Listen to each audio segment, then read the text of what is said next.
Good morning, ladies and gentlemen.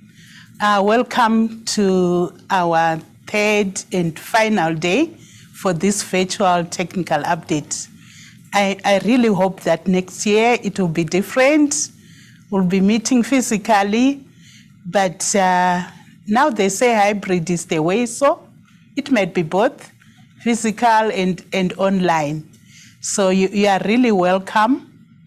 And today we are going to talk about standards. Yeah. I know some guys are saying, oh, come on, Josephine, standards again. Yes, we really need to continue talking about standards because at the end of the day, everything that we do, the standards are the foundation. They are the enabler of our work. You can say yesterday we were talking about the SDGs. Yes, because the standards say you must be aware of what's happening in your environment. We were talking about performance audit. Yes, because the standards say, you know, you must tell us how to do the performance audit and the issue of the career path and so forth.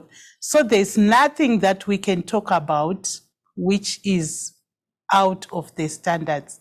And that's why we need to keep on reminding each other again and again and again about the standards. And on the first day with our speaker, he talked about reading. I hope some of you have the intention of starting to read the standards one by one on your balcony. Okay, let's go on and look at our presentation. Today we'll focus on responding to the INTOSAI pronouncements and the exposure drafts. And why do we want to talk about this topic? You know, I sit on FIP, and one thing that we've noticed is that as a region, we do so well on a lot of issues. But commenting on exposure drafts, we are still very, very far away. And we really want to urge the SAIs, to urge everyone, let's get into the habit on responding to what's going around us. Because you know what, at the end of the day, when the standard becomes official, then we have to implement it, and then that's when we'll start seeing the problems. But firstly, let's just familiarize ourselves again with our framework, the framework of the standards that we have now. You remember from our past presentations that it's divided into three: the INTOSAI principles, the SAIs, and the GIDs. I'm not going into them one by one. We've done that so many times.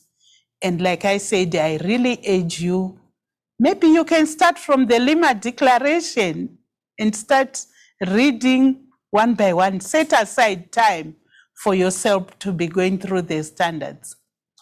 When we talk about the SAIs, remember that so-called red box, which looks pinkish, that this is when we do our audits. When we say we are complying with standards, we are talking about the red box, the SAI box. And after my short presentation, now we are going to have Jan from the Auditor General South Africa, but representing CBC, talking about the new edition that we are going to have in the SAI red box. We have talked about it before, that we are going to have the competence standards. And they are going, if you look at the red box, we have got the fundamental principles of public sector auditing, where we have SAI 100. And then below that, we have the SAI organizational requirements. Currently, we have 2 pronouncements there, SAI 130, which is on ethics, and SAI 140, which is on quality control. So we are very excited that we are going to have an edition in that block. It's going to be SAI 150, which Jan will be talking about just now. So this is our framework. Please go to SAI.org and get acquainted with it.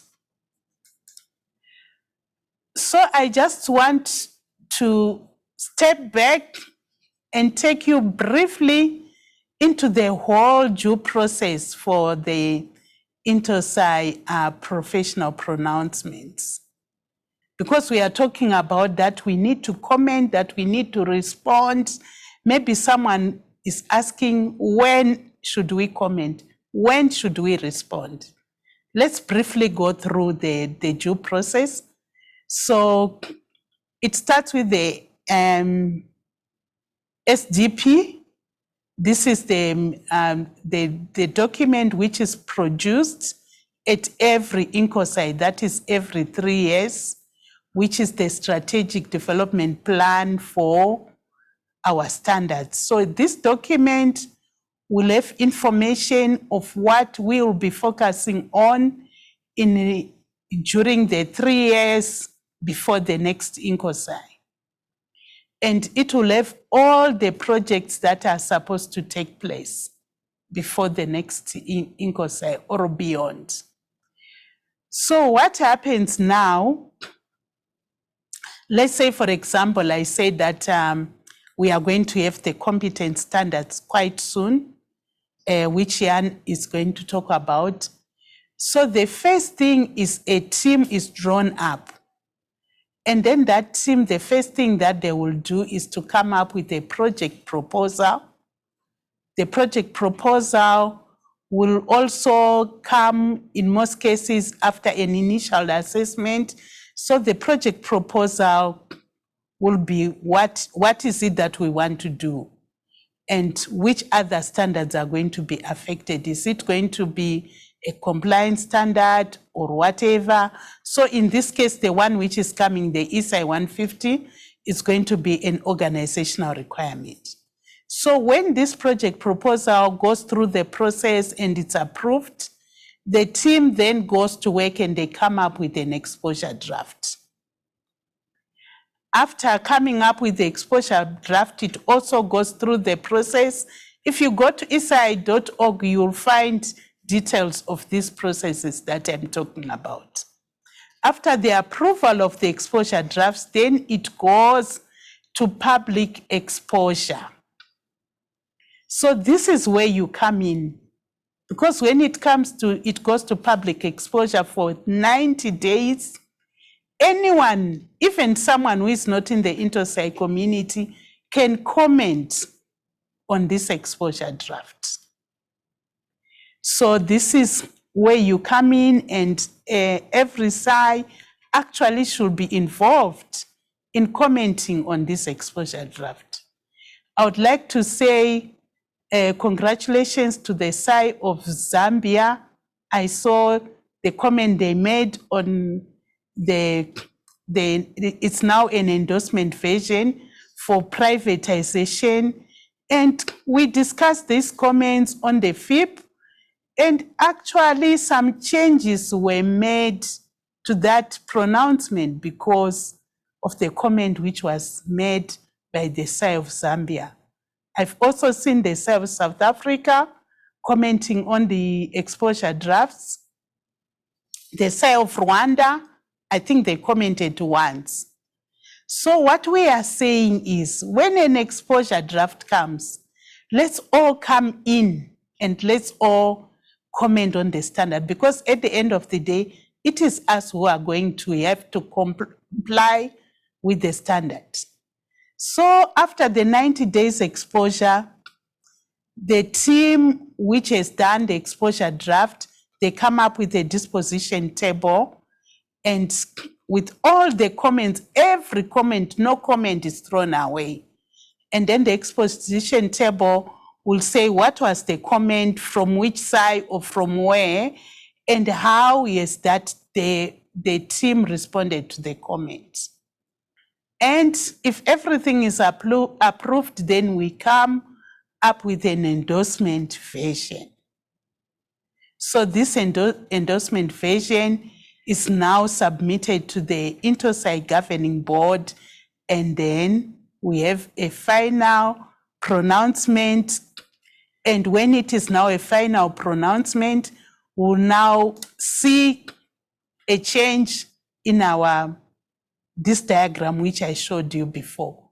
So next time, maybe you will then see that we are going to be having more guides, more organizational principles because of what is going on. And now, I just want you to know, at least briefly, some of the pronouncements which are in the making. I talked about the privatization. We have got the practice notes to financial audit SAIs. It's now already an endorsement version, which is on its way to becoming a pronouncement. And then we've got the competence pronouncements, which Jan is going to talk about soon. We also have these two, the public-private partnerships and public procurement guidelines. They are in draft. So look out for these drafts so that we can comment. We know that this is very important, especially for us. The PPPs, we know our governments are going into partnerships with the private sector. What is it that we need to do as SAIs? And public procurement, I don't need to say how important it is. So let's get into the habit of commenting. And I know that in the next, we are now going to see a pre-recording from Jan. He's also going to emphasize on this issue, and then afterwards we'll have some polling questions to see what is the way forward. How can we improve on this? Thank you. Can we have the pre-recording?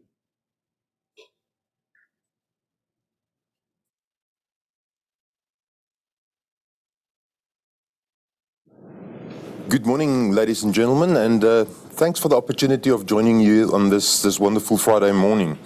I suppose right up front, I need to apologize for the fact that this is a recording and that I can't do this in person purely because in the South African context, we've got a strategic session that kicks off for this weekend. So apologies for that. You'd probably remember that earlier this week on Wednesday, Tsakani Maluleke, our Auditor General, spoke in a capacity as host of the Secretariat and spoke quite extensively about the fact that AFROSAI-E is one of the proudest achievements that we see in the African continent. This is a regional setup that really excels at the things that we would expect a typical INTOSAI region to do. The capacity development efforts, the visibility of people, it is really something to be proud of. If you think about the regional framework on professionalism that we issued a couple of years ago in INTOSAI, AFROSAI-E ticks absolutely all those boxes. The region is visible, people show up, they take up their space. And I suppose what I'm dealing with this morning falls into that same category. I want to talk to you about standard setting, and I want to be a little bit selfish. I want to talk to you specifically about standards on auditor competence. But let's just talk about standard setting in general. It sits absolutely at the heart of what we do in INTOSAI. And we've been privileged that the African continent, through AFROSAI-E, has been an integral part of this. I'm sure that a lot of you are aware of the fact that Josephine, that works at the Secretariat, represents us as the Forum for INTOSAI Professional Pronouncements. She's become a strong voice for Africa in standard setting, for that matter, a strong voice for developing nations. But let's also be honest, Josephine is one of the founder members of the FIP. That contract may run out at some point in time. We may need to find the new Josephine. It's also becoming difficult sometimes in the standard setting game to explain to people why they only see one set of comments coming from English-speaking Africa. I sat in a recent professional standards committee where people asked the question, but why only one response? One or two responses. And we had to explain the fact that the regional secretariat represents the voice of 26 supreme audit institutions. And I think part of what Tsakani had in mind on Wednesday, and what I'm going to speak about today, is the fact that there's a need for us to show that we lead by example. We are really as good as Tsakani indicated, but we need to make sure that we also show that. And it would be great if we see that in standard setting. Not only just in the context of thinking about what comes next at the Forum for INTOSAI Professional Pronouncements, the FIP, but also in the way that we comment on standards. If we are seeing new developments, things that develop that affect us very directly in our methodology, the work that we do, it would be great to see a strong voice from AFROSAI-E in standard setting. So with this bit of marketing motivation up front, let me return to the slightly more selfish part of what I want to talk about this morning. I want to talk to you about the work of the task force on INTOSAI auditor professionalization. And if I can go to my slides, I just want to orientate you on where this task force finds itself. It's been busy with the definition of professionalization for the last number of years. It's a journey that started in 2014 for that matter. And what you can see on the slides would be the definition of what the fundamentals of professionalization is all about. You'll find that we defined 4 core elements, audit standards being one, the norms that we work against, the fact that we need competent people, the fact that we need an ideal working environment, that's where things like independence, etc., would fit in, and that we need to find a way to self-assess, to measure our performance. That's ideally where the ICBF in the AFROSAI-E context would fit in. So you see the value of 2 of the things that I talk about today. The auditing standards features very prominently in there, and then, of course, the need to have competent people. And actually what the task force has been doing is they've been combining in these 2 areas. We've taken the view a couple of years ago that it's important to make sure that there's a prominent space in the framework for standards for reflections on auditor competence. And the way it played out is that we eventually settled on 3 pronouncements, and I'll try and give you some detail around that. Quickly, the project journey started around about 2013 when INTOSAI asked us to start doing work on auditor competence. It's a journey that kicked off here in AFROSAI-E. I remember a number of wonderful engagements with the likes of Wynand, Bruce Vivian, around the AFROSAI-E competency framework that started informing the INTOSAI framework. I distinctly remember, some of you may remember the name of Henry McGregor that used to work here at the Secretariat. Henry was an instrumental part of crafting the original competency framework. And as you can see, around about 2016, when we had INTOSAI in Abu Dhabi, we could already show the world around us this initial thinking around professionalization and about what a competency matrix for public sector auditing would look like. 2019, 3 years later, we could present the community with a full-blown final framework on auditor competence for public sector. Very similar to the one that we saw in 2016, but had the court models reflected in there. So jurisdictional responsibilities was also fully addressed in there. But we also had a second guide that came out at that point in time, and it dealt with professionalization options. How do you design a professionalization pathway for your staff? You read that, you'll find many a model that you've got in place in the continent already. You'll find that AFROSAI-E features as one of the examples of how SAIs can use regions to professionalize. So something that, again, should be quite close to your hearts. From 2019, the work to really then get stuck into the development of standards kicked off, and in the recent engagements with FIP, that came to almost full fruition. So I said that we're dealing with essentially 3 documents. We're dealing with a proposed new INTOSAI 150 on auditor competence. It would be backed up by 2 guidelines, a GID 9150 and 9151. First one dealing with competency requirements, the second one dealing with professionalization pathways. And what you can see on the screen at the moment is what we are proposing in INTOSAI 150. 4 broad requirements that deal with the topic of auditor competence. And hopefully, given the work that we've done in the region, these things would not feel uncomfortable to any of you. It talks about the fact that there's a need to determine your competency needs and probably document these. There's a need to make sure that you've got the right HR processes that sit behind it. And let me quickly take a sidetrack. I know that a lot of us talk about the fact that we still look at a government body, a public service commission type arrangement where they provide us with staffing. That's addressed in the document. And we talk about the need to create specific professionalization pathways for staff. And we talk about the fact that there's got to be some means of assessment to test these competencies. That's the broad requirements that's contained in there.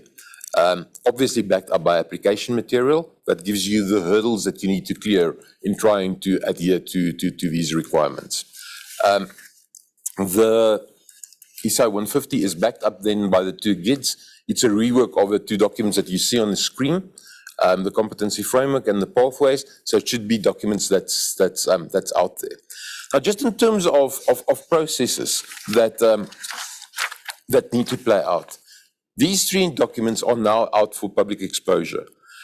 Period until the end of December, where we can give commentary on whether these are appropriate to our environments. If you go to the website www.isai.org, you'll find the set out for commenting on these pronouncements on auditor competence, and it would be absolutely fantastic if we can see a strong English-speaking African voice around these in these documents, making sure that these actually do work for our environment. I know that some of you have commented as part of the task force, and we were privileged to have some of you present in there. But please make sure that we've really got a strong voice around this by the time that we December. The idea is that next year in 2022 we will spend time to rework these comments and approach our good friends at the FIP again, and hopefully we will see that these 3 documents then reach a stage where we can go to INTOSAI next year and ask the INTOSAI community for full adoption of a new INTOSAI 150. It sits on that range in the framework that deals with organizational requirements, and then 2 new GIDs also at the range of guidance on organizational requirements. So that would be my plea today. While I've got the opportunity to talk, let me just do a full marketing run on everything that sits with the task force and remind you about the fact that last year, in the difficult COVID times, we also launched a guide that dealt with the future relevant value-adding auditor. So we didn't just try to deal with our current requirements, the things that would sit in the pronouncements. We also tried to build a future view in there. This is just a reminder that there is documentation on what we think would be critical out there as you think about the future competency requirements within your organization. There's the obvious things like digital literacy that's in there, but you'll see there's the other so-called softer skills that's in there, critical thinking, resilience, collaboration feature in there. And let's be honest, with the challenges that we faced over the last year, 18 months with the COVID pandemic, I think the value of those softer skills really shone through. It's the things that really carried us forward and made sure that we could continue on the journey of what our SAIs are supposed to do. A last quick reflection, stuff what we should see coming very soon. I've already talked about the fact that ISAI 150 need to be finalized in the next period, together with its two GIDs. There's also work that needs to kick off on the development of a CBC guide on human resource management. We know that our good colleagues in Kenya has decided to help us lead this initiative. We've got AFROSAI-E on board, we've got a couple of our colleagues in Europe on board. It's something that we would love to see still play off in the next year. The idea is to take the current guide. You'll remember that the current INTOSAI documents do contain an HR guide. We want to update it and make sure that it reflects the latest thinking around competency-based HR practices. So that's the things that would be coming to you very, very soon. So as I wrap up, let me re-emphasize the importance of AFROSAI-E continuing its strength in INTOSAI, its visibility and its impact in INTOSAI. Let's repeat Tsakani's challenge to step up and take up our space. Let's interpret that in the context of standard setting and really play our role, not just as a region, not just as a regional secretariat, but as individual SAIs within the region. And then let's be serious about what's playing off at the moment in standards development around auditor competence. We really and honestly look forward to your commentary in this regard. Thanks again for the opportunity of joining you this morning, and all the best for the remainder of your day. I hope you find value out of the program. Have a fantastic day.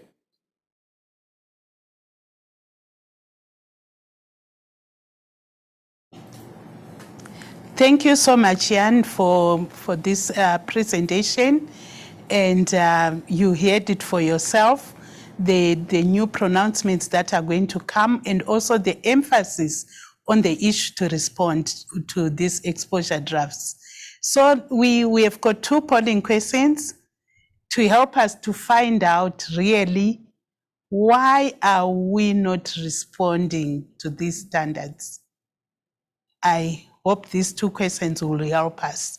So can we just go through and tick? The first one is saying, how accessible is the FIP document exposure draft? You remember I talked about the due process. How accessible is the FIP document exposure draft commenting process to you and your operating environment as a professional? So you just tick once. And then the second one is saying, what challenges do you think you will face when expected to make comments and submissions to the IFPP exposure draft documents? So let's hear what you have to say so that we can find out what are the strategies that we need as the AFROSAI-E Secretariat to assist you. So please make your tick.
Thank you for taking part in the poll. Let's see what we have to say.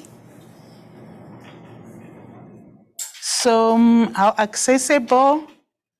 42% say they are easily accessible. Not accessible, 9% not sure. So what it means is that we have got more than half who are not sure where to get this. As I said before, and as Jan said, isai.org, that's where you'll find all the details. And when you go to isai.org, you'll find somewhere where it says standard setting. But like I said, we'll discuss more, not today, on what else we can do as AFROSAI-E on these issues. And then the second one, can you move up? Okay. What challenges do you think you'll face when expected to make comments? 37% access to information about the process.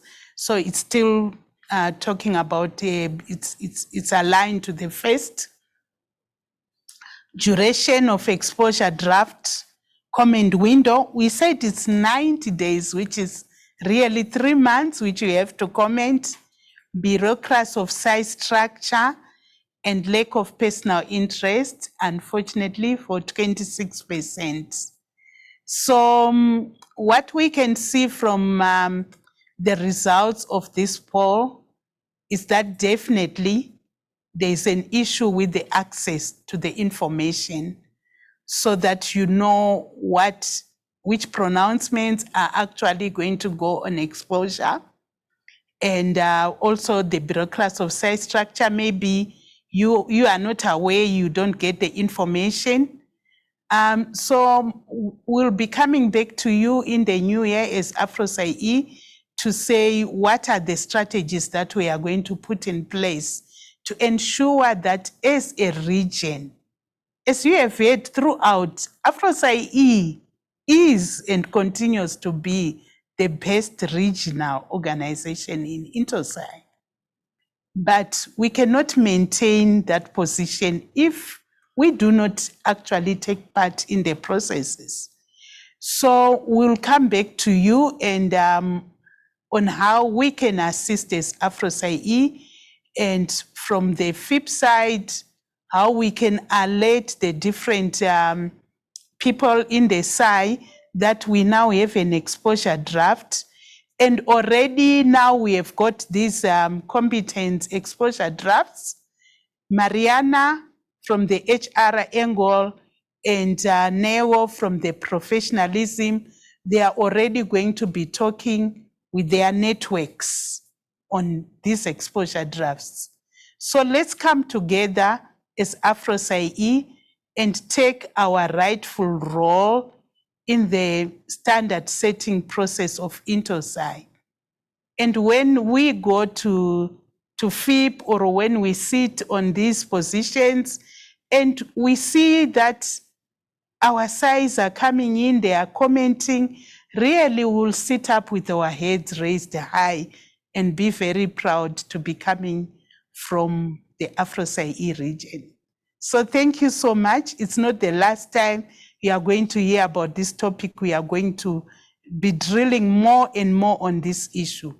It really is necessary that we should be commenting on the standards. So thank you.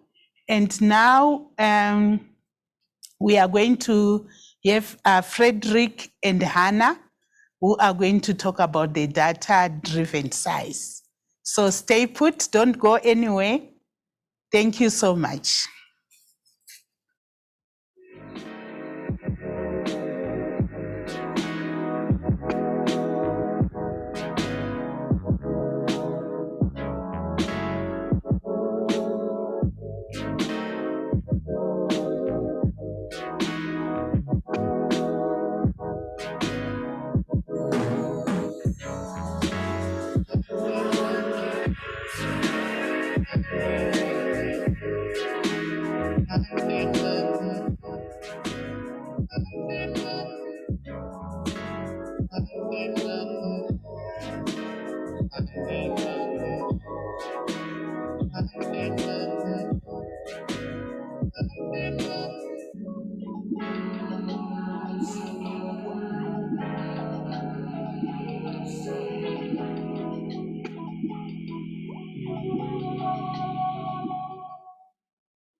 Good morning, everyone, and welcome to this session about data-driven SAIs. My name is Bobo Frederick here in studio, finally, with Hannah. After a long while of being away, her, of all people, I think, has let me walk alone the last 1.5 years. She's only got back to South Africa, I think, early last week.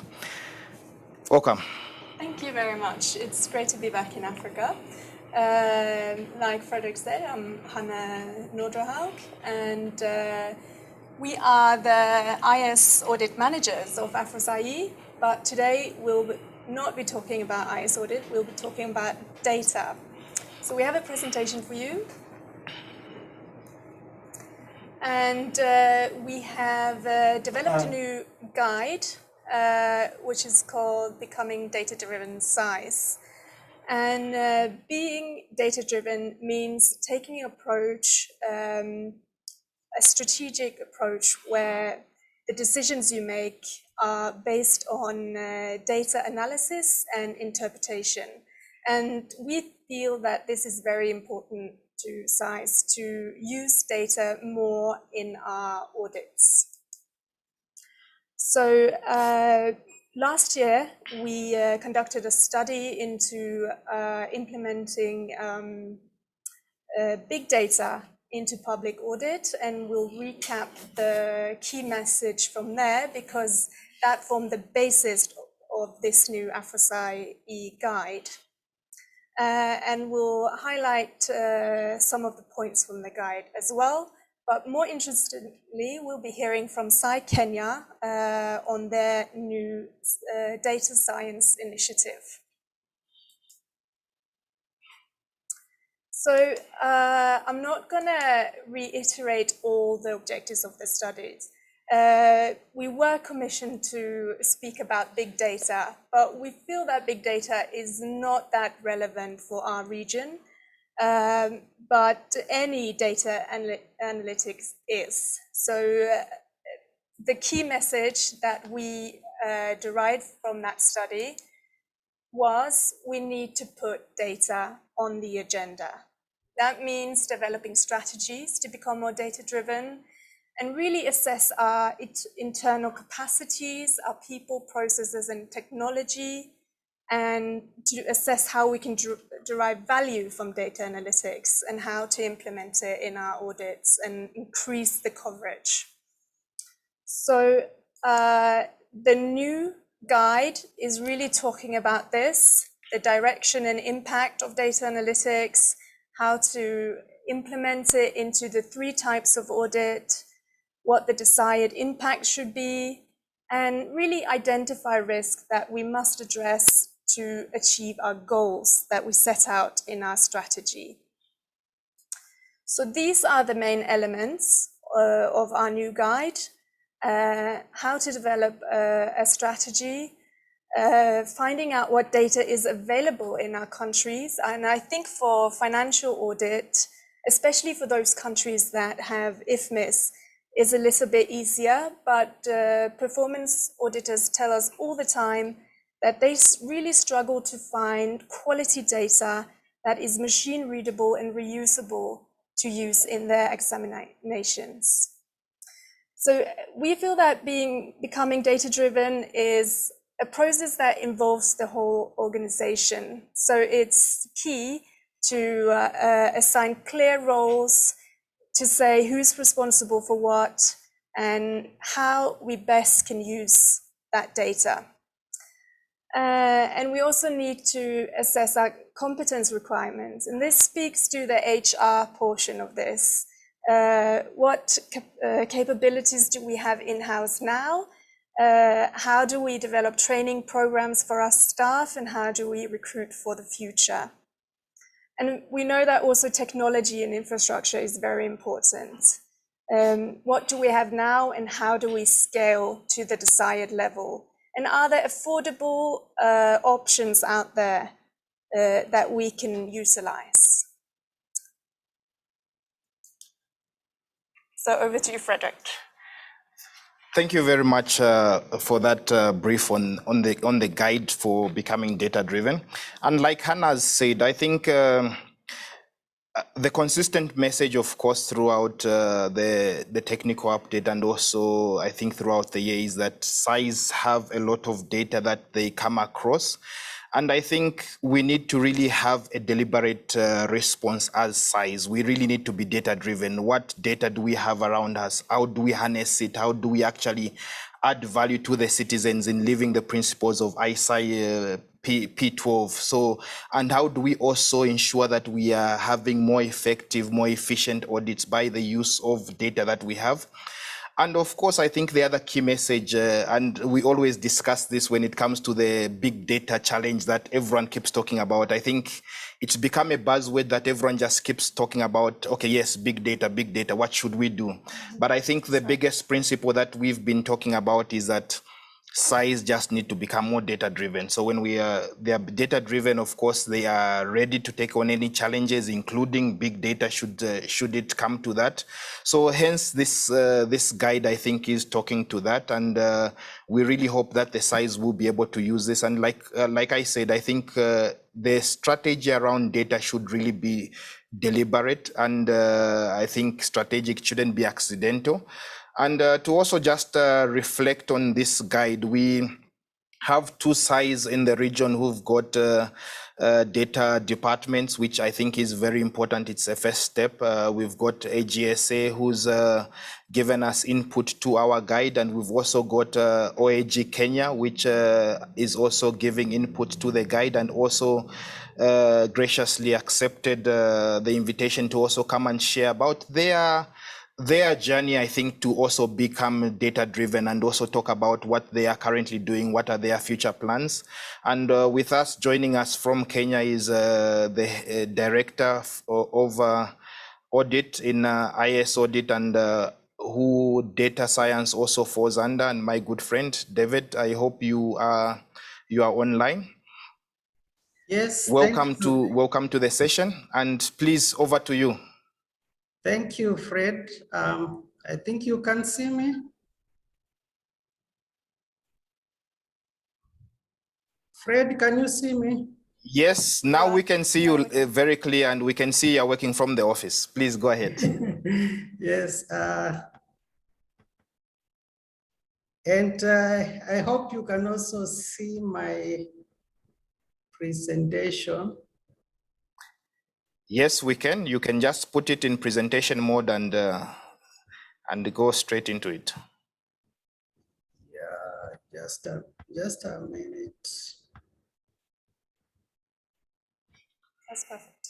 Yes, perfect. Okay, thank you once again. Good morning, everyone. I'm going to talk about the OAG Kenya journey towards being data-driven. And this I'm squeezing in a duration of like 10 minutes, yet the journey has taken over 23 years, so I'll be quite brief. The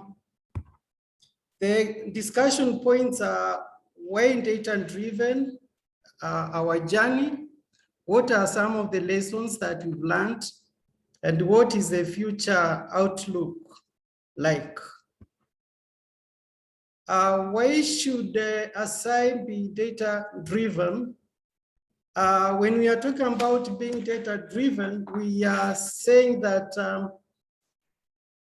key aspects of decision-making are based on the data analysis and interpretation thereof, and it is actually the definition as given. When a SAI is data-driven, it implies that key decision regarding actualization of the SAI mandate is based on the outcome of data analysis and analytics.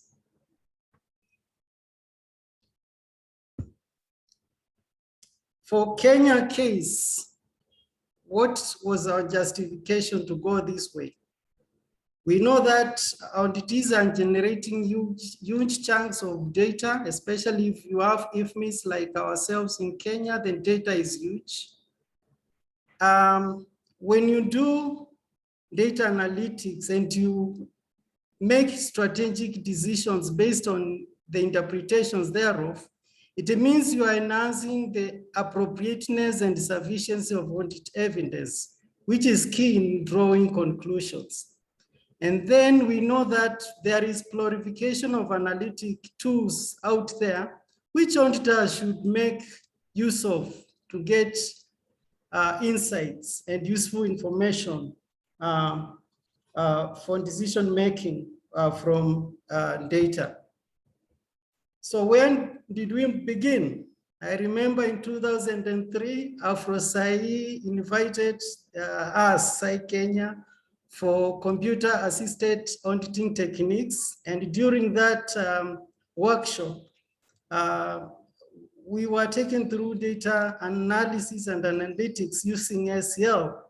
And that was an eye-opener to our side. By then we were called CAG, which stands for Controller and Auditor General, until we changed to what we are now, that is Office of the Auditor General, Kenya. Subsequently, we've done training in use of analytic tools like SEL. We've also done mass training in use of Excel and other tools. So these interventions enabled us appreciate the power of data analysis and analytics. In more recent interventions during our journey towards being a data-driven SAI, in addition to having an audit management system, the office acquired teammate analytics and other tools, including laptops and also collaboration tools. We also developed methodologies geared towards being data-driven. One of the key development was having a tool which we call budget as a control tool and monitoring techniques. Just to talk briefly about budget as a control tool, our former Auditor General actually was doing the training, was involved in the training himself to ensure that even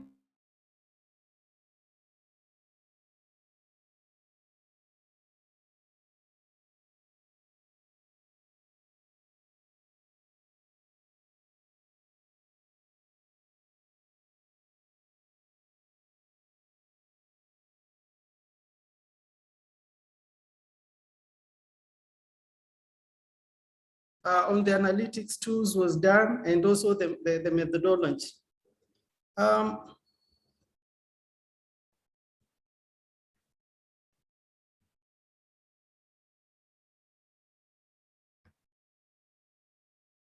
Sorry, Fred, can you hear me?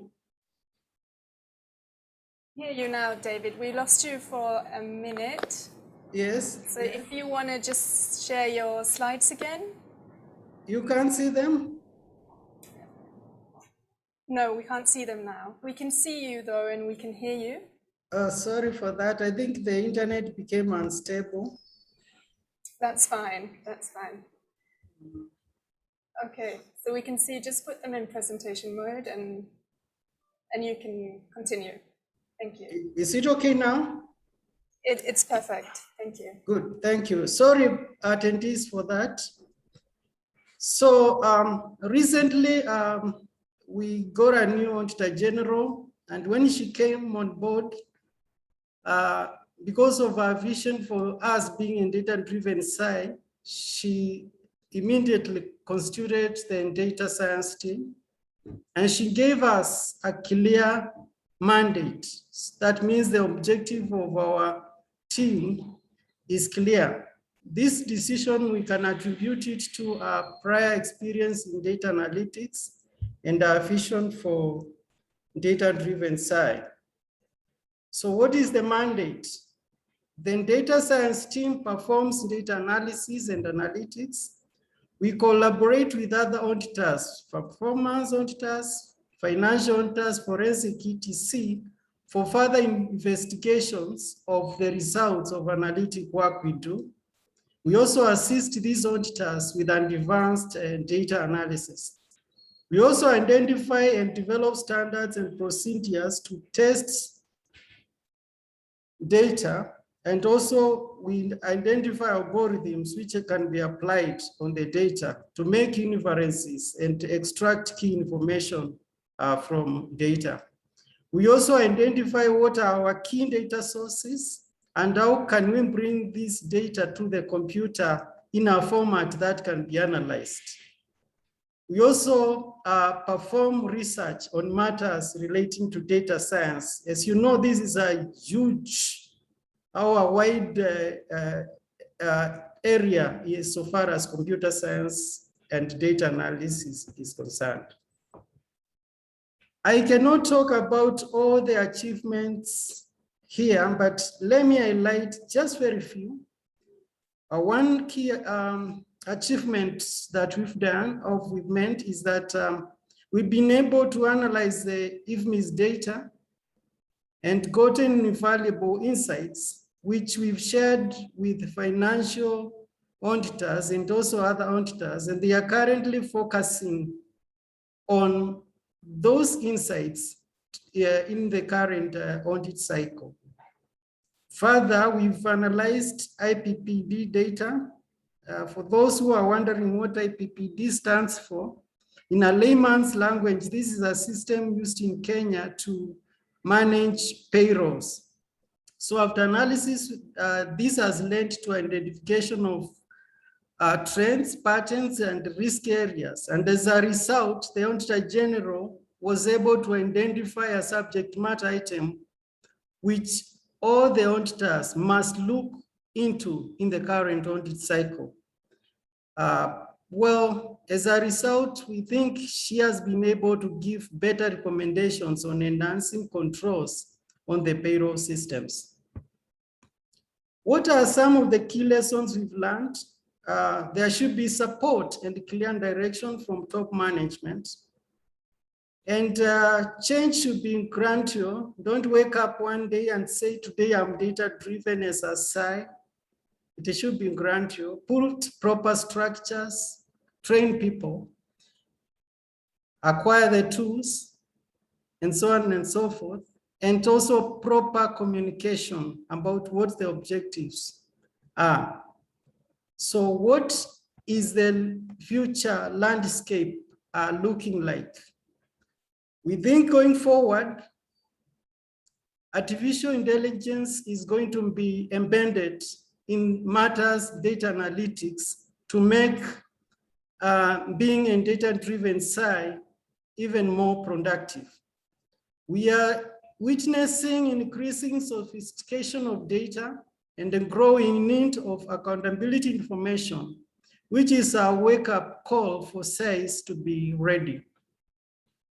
Owing to the development of advanced analytic tools and algorithms to perform data analytics, we've seen that this will result in data-driven approaches being more embedded in all phases of the audit process. I think I've utilized part of my 10 minutes well. Thank you, all the attendees. Over to you, Fred. I can stop sharing. Thank you very much, David, for that presentation. I think it gives a very good perspective of your journey in wanting to actually be data-driven. I think a few takeaways which the SAIs who are present at the technical update and also who might be watching this later on, I think one, of course, in one of your slides, you talk about when you started taking those baby steps. I think everyone shouldn't shy away with starting from the baby steps. That is very important. And also you mentioned one thing, it is something that has taken you almost 23 years to actually get here. So it's not something that will happen overnight. I know the things that we always get asked with Hannah is everyone wants to, like I talked about earlier on, immediately talk about, okay, big data, what do we do? They say, no, we need tools. And when you engage further, you ask, what tools do you actually need? What are these tools for? And when you probe, at times you actually even find that the problems that, if at all you can even call them problems, or maybe challenges that the auditors have, are things that can actually be solved by even a tool like MS Excel, which everyone has on their laptop. So it's, I think, very important that we really get the basics right. Let's see what we have in terms of our audit universe, what is there, before we already start talking about wanting tools. So tools should, the need for tools should actually be guided by what you're actually seeing there. What data do you have? What systems do you have? So, and I think like the consistent message, of course, in the guide, it should be something that is deliberate. We need to be planning from your resources, your tools, the people that you are actually going to have. Thank you very much for that message, David. I don't know if you have any additions, Hannah, to this presentation made by David. No, it's just that it's always great to hear from David, and SAI Kenya is doing wonderful things with their new data science initiative, and it's very exciting. So thank you so much, David, for agreeing to be with us today and give us a more practical example about how to use our guide, I would say. Thank you. Thank you. Thank you very much, David. And should there be any questions, of course, to David or us, we can take them or even take them after the session. The session was predominantly to talk about the guide that is coming. So we actually request the SAIs to, of course, be on the lookout. There will be at some point, of course, even an exposure draft, which will be sent out for comment to the rest of the people. But before we end, I think it is very important that we just maybe take a minute or two to just give some perspectives to everyone in terms of maybe some of the things that are upcoming from the IS audit section of things. I think one of the things that we are happy to talk about is the Champions program for IS audit continuing, and I think also being revised. And it's good that Hannah is back finally. And also our partnership with SAI Norway, I think, continues. It's, yes, as strong as ever, probably maybe even stronger. So we will be having the team joining us with the revised Champions program.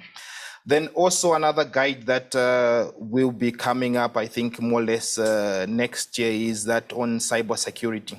Last year, you remember we gave feedback on one of the studies we did on state of cybersecurity in the SAIs. So this is culminating into a guide which will be used more or less as an awareness template, also a process template for implementation, and also something that can be used by management to set the tone when it comes to the cyber security posture of the SAIs. I think now that a lot of things are going digital, I think this is becoming more a need than it was seen before. And also we have our working group on IS Audit and Management. It continues doing research, having knowledge sharing sessions, which of course will be announced to the SAIs. And currently, of course, we have a research which is currently ongoing, which is very interesting, I think, given the times which we are in. I think the pandemic forced a lot of SAIs and a lot of organizations to automate in different ways. So we are looking at what are the key things that SAIs need to be looking at when selecting audits, what risk assessment should they be doing as part of their internal processes. Then we also have the Scit implementations and engagements, which we are encouraging SAIs to still have a chat with us, see what is there and what is possible. Then also lastly, there is the IT audit as well as IT self-assessments, which use the AFROSAI-E partnered tool, that's the ITSA and ITASA. So for SAIs who want to have an introspection in their IT audit as well as IT functions, can come to us, and we can, of course, assist them with this introspection. And also, as we end off with the aspect of the IT self-assessment, I think one of the things that we want to at least inform the region is one of the tools that we have recently piloted in the region, which is the SAI-ITMA, which is the SAI IT Maturity Assessment. This is a tool which, for those who might not be aware of, this is a tool developed by GIZ, and It's something that is a diagnostic tool to holistically assess the degree of SAI maturity when it comes to ICT internal as well as IT audit. And it's something that, of course, was born from the INTOSAI of Moscow in 2019. There were a lot of discussions there about how to promote openness to data, how do we also look at algorithms, and also the aim was really to make better use of data analytics in audit, in planning for such audits. So that was where it was birthed from. So this is a tool developed by GIZ. The development started in 2019 with a project of harnessing IT by SAIs. And from there was, of course, review by various partners, AFROSAI-E also being one of them, IDI, EUROSAI IT working group also reviewed it. In 2020, there were the first pilots which were conducted, and also 2021, there were the presentation of those reports and stakeholder exchanges. In 2021, also in our region, we have piloted the two. In August, we had a rollout, and there is a finalization currently ongoing in SAI Malawi, and also a possibility of another pilot in SAI Mozambique. So, and 2022, we probably expect maybe 2 additional rollouts. I think it is important to probably also talk about this too, since it is something that is new in the region and which we have just piloted and might be of interest. So that is what you will definitely expect from myself and Hannah. She's back with us. I don't know, Hannah, if you've got any other additions to what we've talked about already. No, not really. Just again mentioning the Champions program. I know that we started the second round before the pandemic, and I know those participating in that are very eager to get back to the 2 last modules, and we'll have some information soon for you, and hopefully we can meet again in 2022 and finish that module, and then we'll add modules for those of you who have asked for more training opportunities. So it will be an exciting announcement soon, we hope. No, definitely. I think, yeah, we are all looking forward to that new Champions program, of course, revised, and yeah, more content, deeper, more depth. And also, I think the session talking about the data-driven SAIs. So should there be any questions or any things, I think Hannah and myself will, of course, be around to answer them. I think we have maybe one that we can look at. Yeah, we can do that quickly. It says data analytics is often limited to financial data and internal information.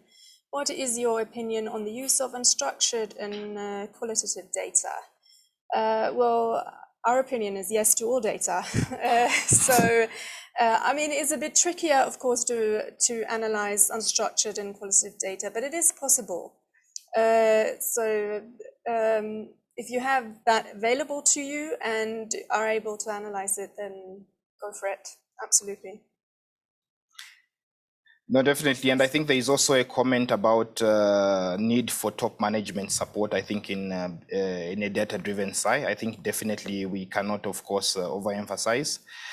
And the other question, I think, is on the Champions program. If we're going to add new SAIs, yes. When we start the 3rd round, we will. So the current one is for those who have already signed up. So we'll complete the last 2 modules of that, and then we start a new program, and that will be open to the entire region. Okay, I think that is all we had from the comments and questions. Thank you very much. Should there be any questions, I think we can still take them up afterwards. Up next is Aneri with a session on simplified report writing, plain English, I think, or is it plain writing? She always plain language in report writing. I think that is a very interesting session, please. So stick around as we wait for Aneri with the next session. Thank you very much.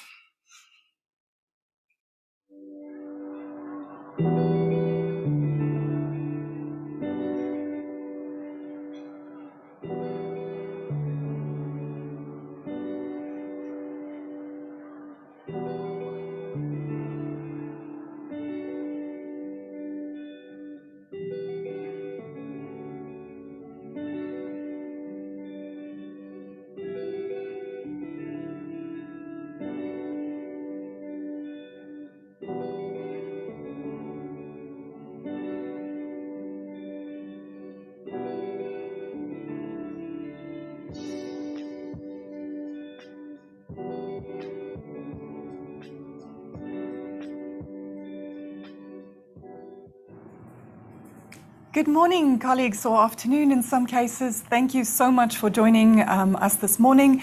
I'm Anne-Marie Pretorius from the AFROSAI-E Secretariat, responsible for communication and stakeholder relations. And I'm here this morning to briefly talk about some of the new guidance we are working on. As Frederick had mentioned, plain language being one of them, and one that I'm very excited about. I also just wanted to mention that we are working on a range of new guidance to replace the Communication Handbook of 2010. We are going to be taking a modular approach for that, with 9 modules currently on our roster to develop and roll out in the next year. That will range all the way from strategic communication guidance and leadership communication guidance, and also on engaging with auditees, engaging with Parliament, engaging with the media. And then report writing, which is, of course, a critical element for our auditors in the region. How do we write more effective audit reports? And one of the programs that we are launching in the beginning of 2020 is on plain language. And for this, if I can have my slide, we are going to be taking a blended learning approach. And when we sat and decided on how this program will work, our primary goal was to look at improving the plain language use across the region in all the writing we do as SAI staff. We also wanted to make sure that everyone understands what we mean when we say plain language. Then we want to make sure that we give our auditors in the region the tools to enable you to apply the principles of plain language in all your writing, whether it's in an email or a presentation or in the audit report. We also want to help you to understand who you are writing for. Who is the audience that is reading your reports or your emails or watching your presentations? So understanding who you're writing for is another principle for this program. The program will also aim to help you as you move through it to identify areas of weakness and areas to improve, so that you can practice writing better every day, because it is in fact a skill that requires a bit of practice. We want to give you a useful program, something that you can use in your SAIs and implement it at all levels. As I say, whether it is writing a quarterly report or an annual report, or your audit report, or an email to a colleague, to apply the principles of good plain English as you write. And I say plain English, but it's also the principle of plain language that you can apply in any language. Now, as I say, we are using a blended approach for this. So that will mean it's going to include both online learning and face-to-face through a virtual format engagements with a certain number of learners. So to start the program off, we are going to be sending out a letter in the next few weeks to all our member SAIs asking you to nominate up to 5 participants from your SAI. We are limiting the numbers for these rounds so that we can give thorough attention to all our learners, and we can take you through the process step by step. So 5 learners per SAI. We will then have an orientation and welcome workshop. This will be a 1 to 2 hour online workshop in January, where we will welcome our learners. And after that, they will get the opportunity to start working through the first 2 modules of the 7 module online learning program. They will need to complete certain assessments and assignments before they can finish off these 2 modules. We're then going to have another workshop to discuss the content, to workshop the materials, to go through some examples, and really make sure that the content was understood. After that, we will have the learners continue on and finish the next 2 modules, and again followed by another online workshop. These workshops, again, 3 hours maybe. It's not going to take a full day. The intention is to just go through the material, make sure it's well understood. After that, we are going to have the learners complete the next 3 and final modules of the program, where we will then have a final workshop to do a final assessment as well, to make sure everyone has followed the program effectively and understood the content. And After that, they will have the opportunity to evaluate the program itself so that we can keep improving it for the next round. If the learners have successfully completed all the modules, have attended the workshops, they will then earn a certificate of completion. We also want to then provide the SAIs with feedback to let them know that their learners have successfully completed all the training. So through this blended approach, we really want to make sure that we are taking the learners through the process step by step so we can get maximum engagement with the content. Writing is a habit, and to break bad habits requires quite a lot of effort. So therefore, we are not opening this course as a self-study to do. We want to make sure that we are moving through the course material with our learners.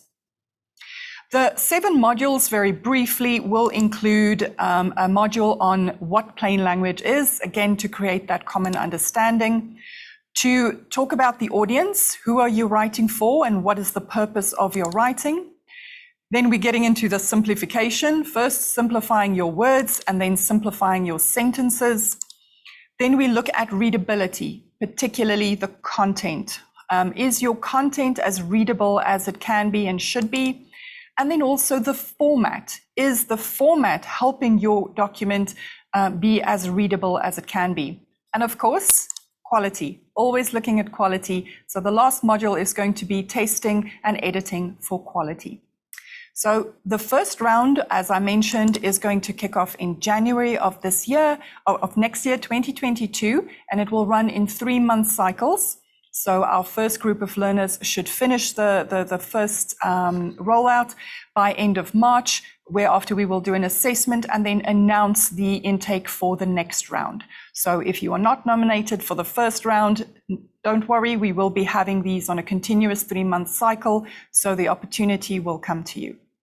Finally, I just want to mention that we are having our communications workshop from 16 to 18 November. So just 2 weeks from now, those letters has gone to the SAIs. We're hoping to see all the communication practitioners from the region joining us for this 3-day virtual workshop, of which 2 of the days will focus specifically on training for social media and digital communication.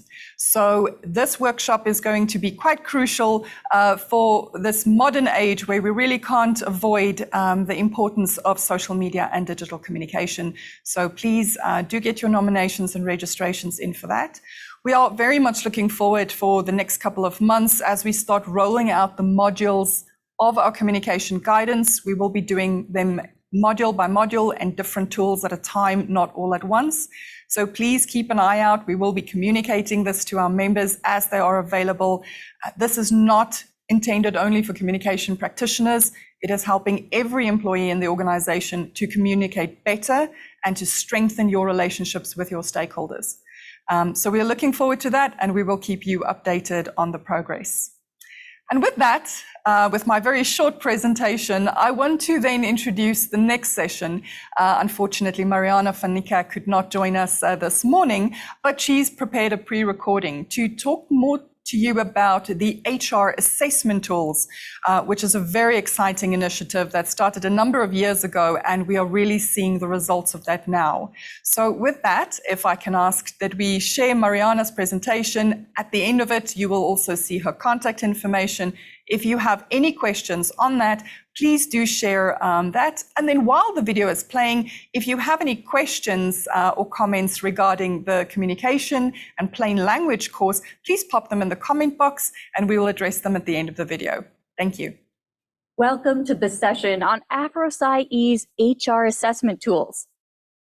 The main aim of this initiative is to promote the progress of professional human resources management within the AFROSAI-E region. Where did it all start? AFROSAI-E, in collaboration with the Swedish National Audit Office, embarked on a journey in 2019 to research, design, and test a set of HR assessment tools for the AFROSAI-E region. Ms. Matilda Maletsky from SAI Namibia and Mr. Frederick Waller from SAI Liberia came on board to support AFROSAI-E to develop and pilot the assessment tests. Let's now discuss the process we followed to develop and pilot these tests. 3 tests were developed: a numerical, a reading, and a culture fit assessment. Once these assessments were developed, it was piloted with 9 SAIs: South Africa, Zimbabwe, Namibia, Zambia, Liberia, Kenya, Somalia, Rwanda, and Ghana. Convenience sampling was used to administer these assessments for the latter countries. The pilot enabled us to refine these tests in terms of difficulty. We then piloted the tests with final year accountancy students from 3 different countries. We compared the scores of students with that of the SAI pilot results. This enabled us to establish averages and standard deviation scores. Let's now discuss how AFROSAI-E's HR assessment tools will support and benefit SAIs. Firstly, it will streamline the SAI's recruitment processes. Secondly, it will enhance the equitability, objectivity, and legal defensibility of the SAI's recruitment processes. Thirdly, the assessment tests were specifically developed for the SAI environment, aligned to ISSAI standards and the AFROSAI-E integrated competency framework. Fourthly, these tests are easy to administer. It runs on an online platform, and reports are available within 48 hours. And lastly, AFROSAI-E is offering these tests for free to SAIs. How can SAIs use these assessment tools? Firstly, it can be used as part of the SAI's recruitment processes. Secondly, it can be used to measure potential for selecting candidates for training and development, professionalization, and promotion. Thirdly, these tests gather significant information about a candidate's personality, culture fit, skills, and abilities, specifically in terms of numerical, analytical, and reading abilities. Lastly, these tests could be a good indicator of how well a candidate is likely to perform in their job at the SAI. Let's now give you a quick glimpse of AFROSAI-E's 3 assessment tools.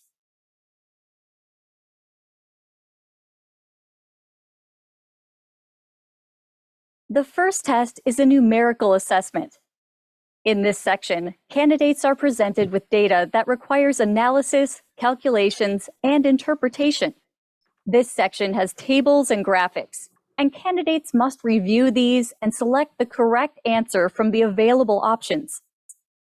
There are 26 questions, and candidates have an hour to complete this test. The second test is a reading comprehension assessment. In this section, candidates are presented with 2 reading paragraphs. Candidates must read through the paragraphs and then answer the questions following each paragraph. There are 30 questions, and candidates have 30 minutes to complete this test. The last assessment measures the culture fit of candidates. In this section, candidates need to select 15 words or phrases that best describe what they view as important at work. There are no wrong answers, and candidates have 10 minutes to complete this assessment. To wrap up the discussion, let's talk about how 2 SAIs have been using AFROSAI-E's HR assessment tools. SAI Kenya used these assessment tools for their annual recruitment drive this year. More than 1,700 candidates were tested. The tests assisted the SAI to shortlist candidates with high numerical, reading, and culture fit results in a very short period.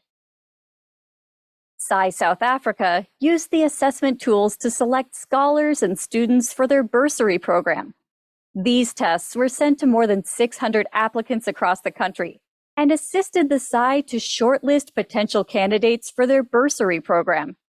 The culture fit was an important consideration for SAI South Africa to select candidates for their bursary program with the right set of values.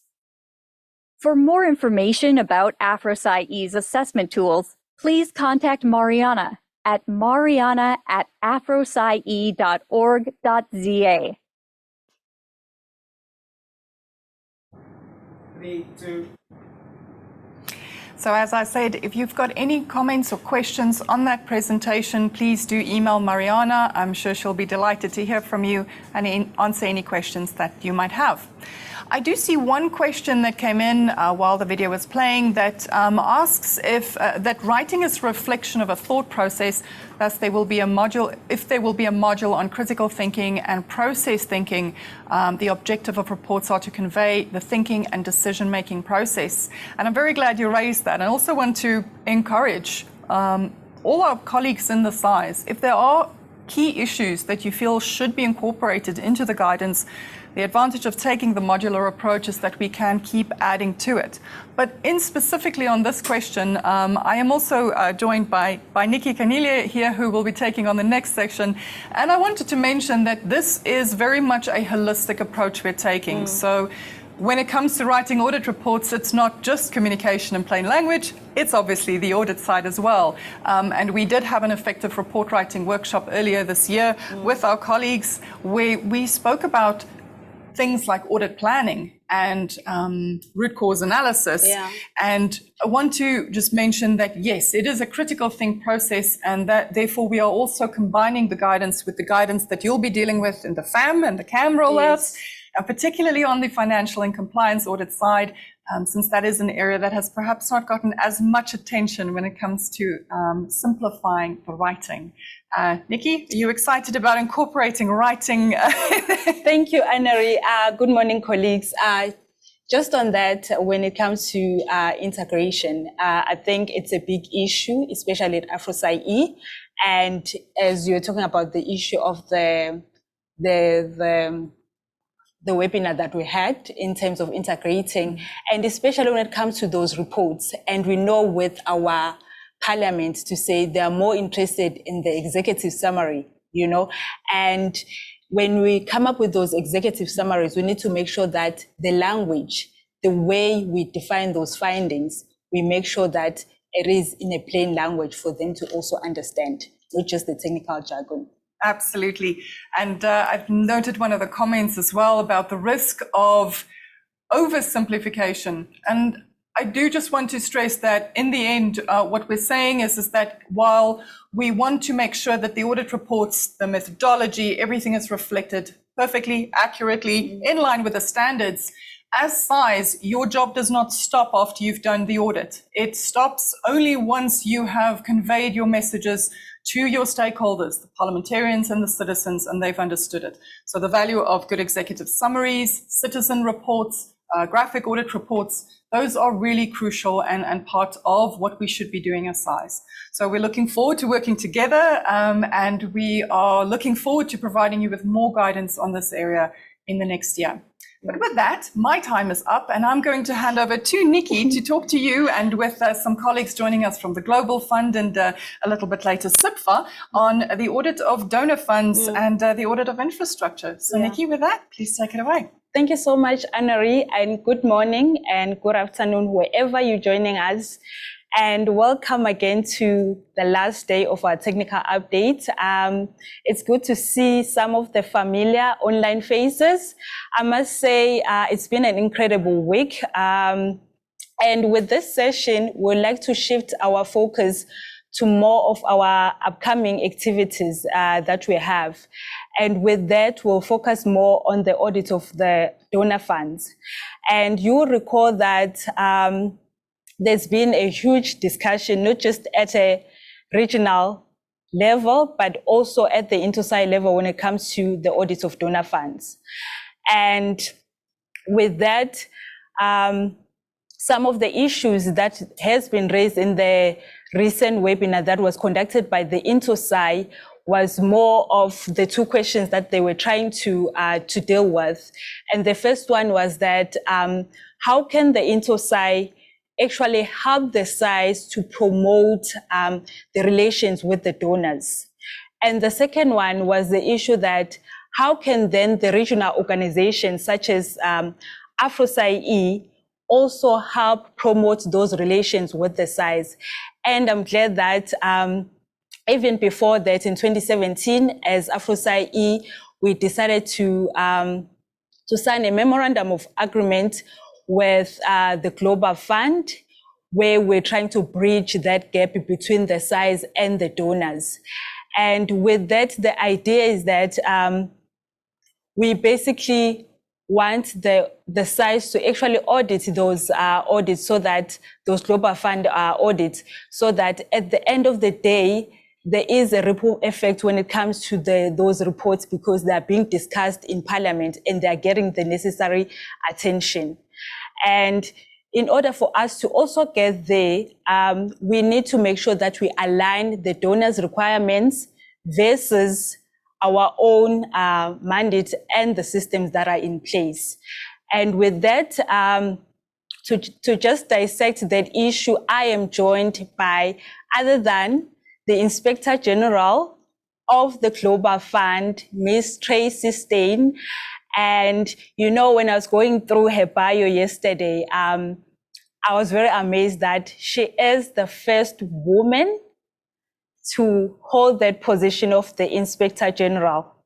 And I couldn't help but try and compare the session that we had yesterday with Mariana in terms of the gender diversity, to say as women, they are capable to hold these positions. And she has been with the Global Fund for 9 years. And between 2015 and 2019, she's been the head of the audit.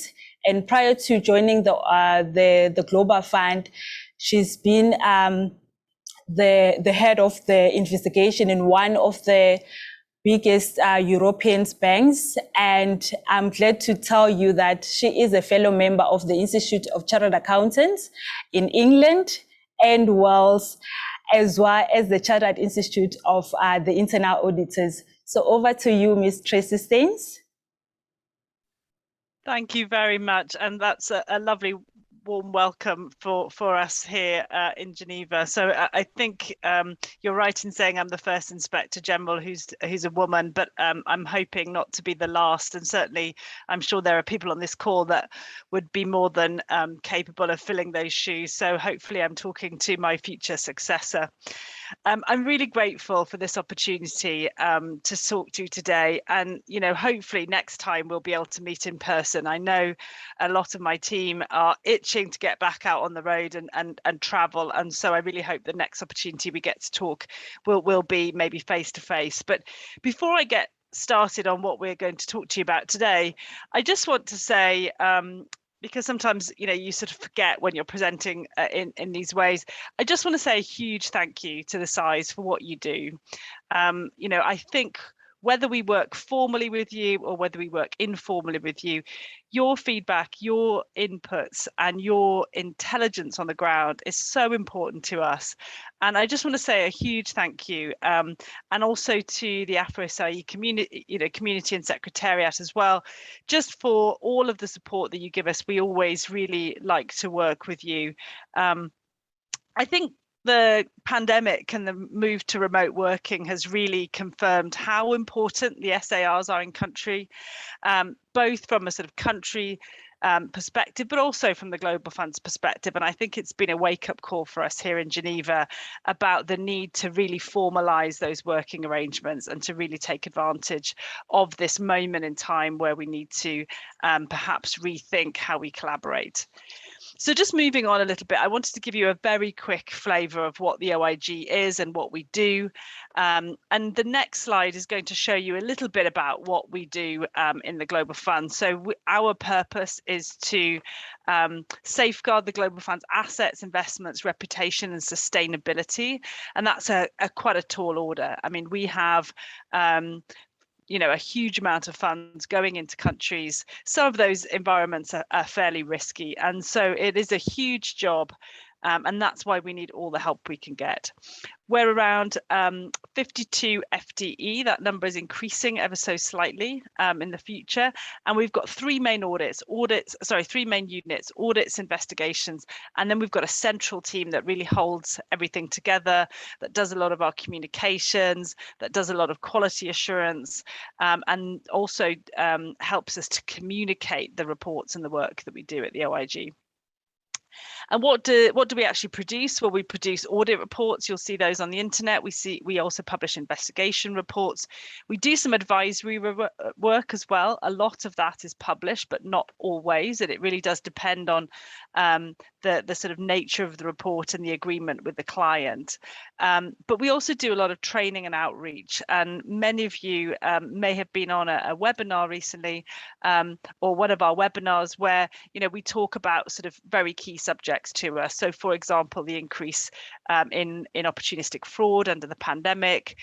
We did a webinar recently on SEA, on sexual exploitation and abuse.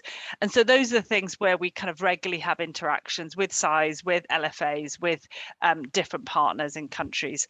And then in terms of accountability, I report to the Global Fund Board through the Audit and Finance Committee.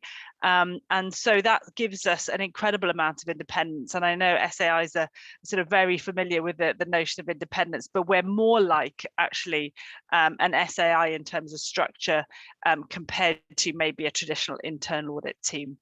So just moving on the slides, I wanted to sort of give you a bit of a flavour on where we're headed in terms of the OIG. And before we really talk about the relationship with the SAIs, I think it's important for you to know where we want to go, because I think that contextualises the relationship that we will have or hope to have. Beginning of my term, I gave myself and the leadership team a bit of a challenge. How do we get to be an OIG that drives impact through trusted advice and guidance? How do we get ourselves to that place? I think we get there often individually on a particular engagement or through a particular type of report, but do we do it consistently, and how can we maximize the impact?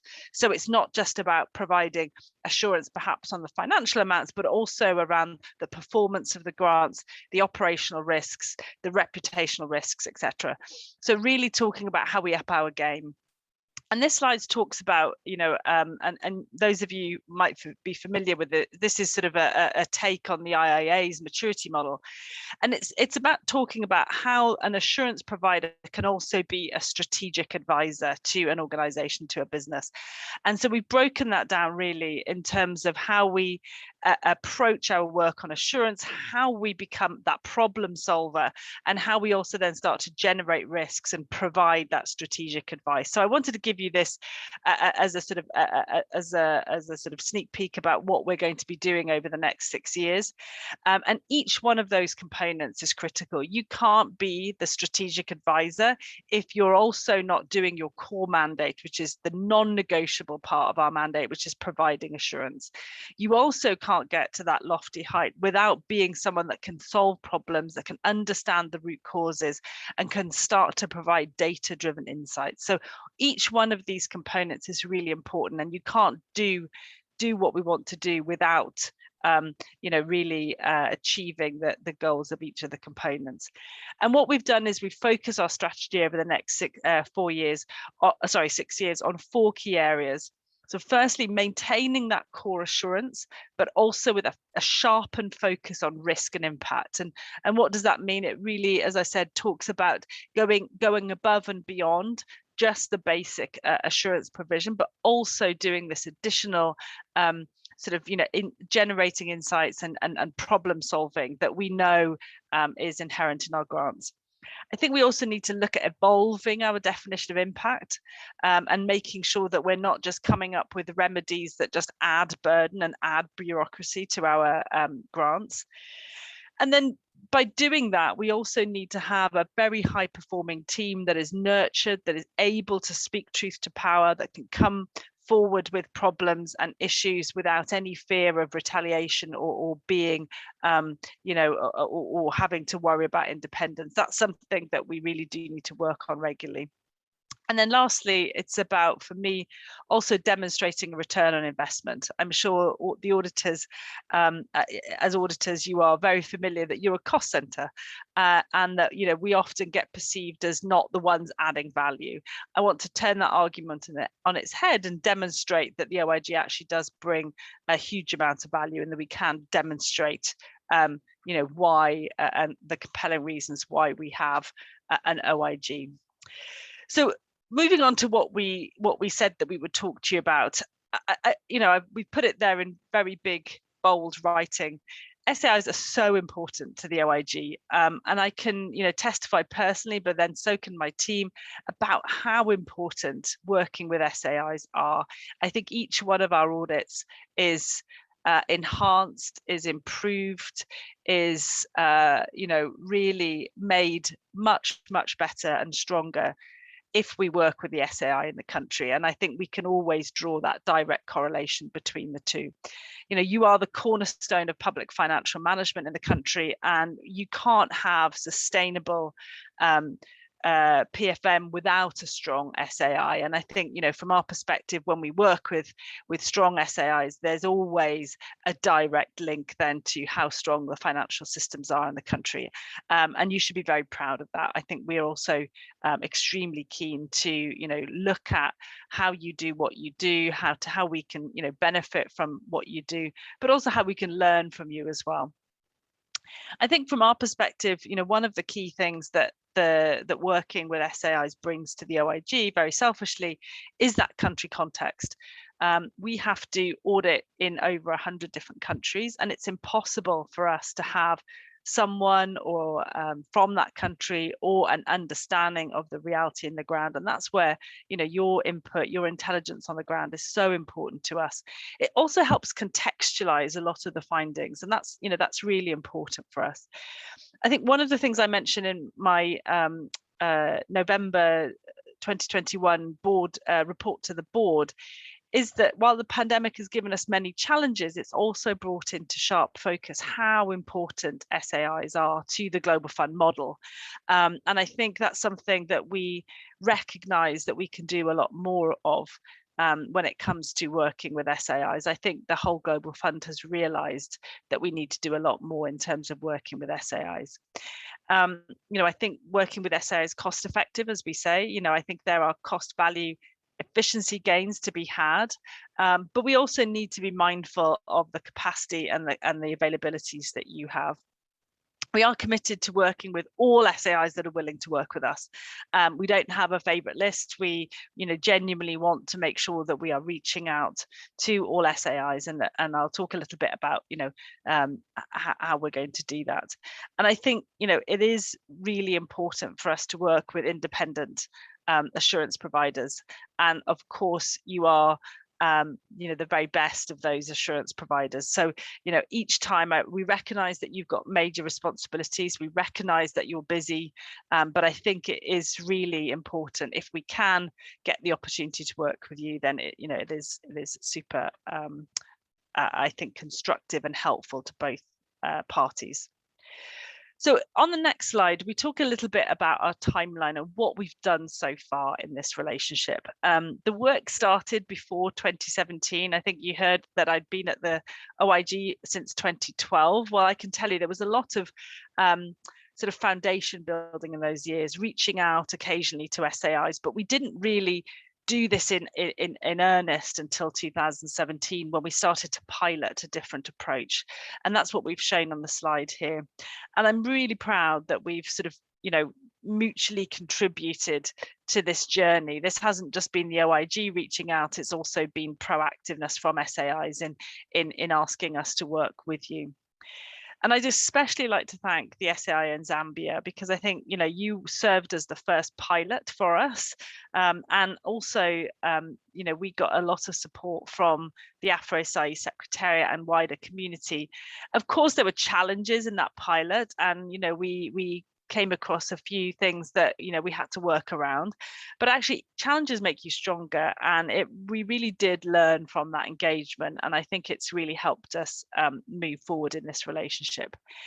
Since that pilot, we try to work with as many SAIs every year as we can, but we've averaged around 4 per year. So, for example, we got a lot of help from the SAI in Sierra Leone, in Kenya, Rwanda, and Ghana over the last few years. And Again, Malawi, Liberia, Togo, and Cote d'Ivoire as well. We've been really, really fortunate to work with your teams, and the collaboration has varied depending on what we were looking at and depending on the nature of our review.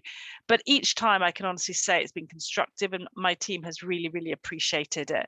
As I said, we appreciate your insights. We appreciate your take on the kind of reality of the ground, but also we do really appreciate that technical collaboration as well. This year we've got further work on the go. So at the moment we're working in Nigeria, in South Africa, and we've just finished some work in Kenya and Cameroon. So those are live audits happening now. The reports are coming out, or the field work is going on in some of them. And we are, really sort of trying to capitalize on this idea that, we may not be able to do as much work on the ground as we used to be able to for the time being, but we still want to carry on that work working with the SAIs. And, in the future, we're going to be doing audits in Tanzania, Zambia, and Sudan next year, and we would really like to work with those SAIs going forward. Just looking ahead really and talking about our future collaboration with the SAIs on the next slide, I think we can do and we can achieve much more in this partnership beyond just doing audits together. That's the first step. And, I'm very much a believer in, putting our first step forward on a long journey. We need to start doing those audits together.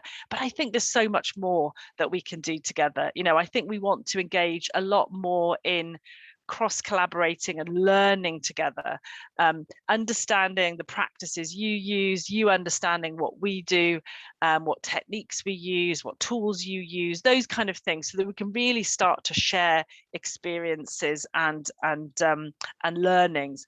I think through sharing that intelligence and insights, we can really strengthen our profession. And I think it's not a responsibility that I take lightly, but a lot of this is doing things for the first time and laying that groundwork so that others can do things after us. And so, I would really value any SAI that wants to collaborate with us in that time.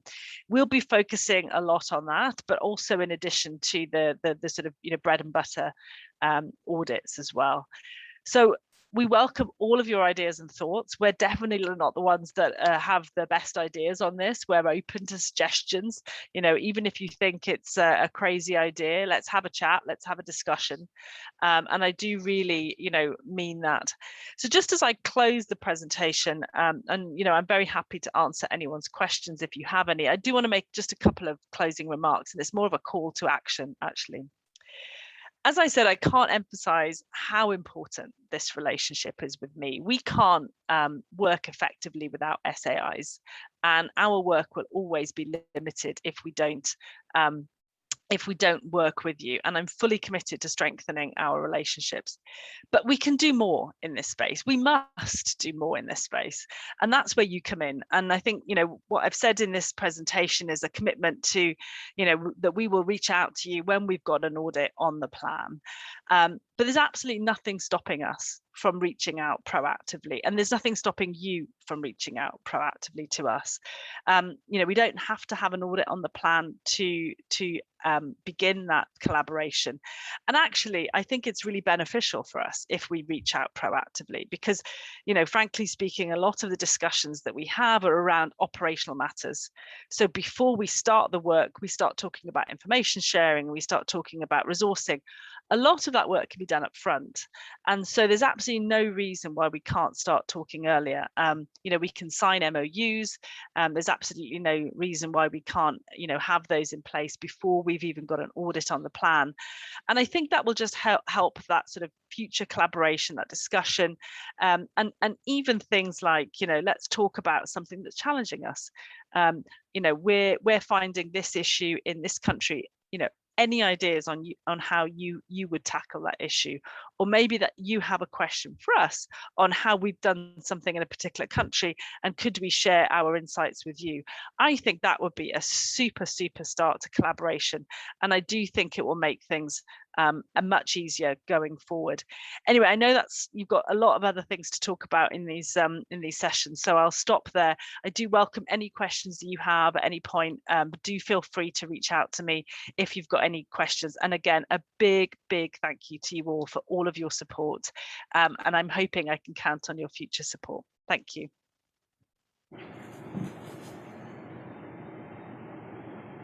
3, 2. Thank you very much, Tracy, for that insightful presentation. And you can tell from that presentation that especially if we can come together, we can actually do more. And in terms of the questions, you mentioned that for 2022, you are planning to work with SAI Tanzania.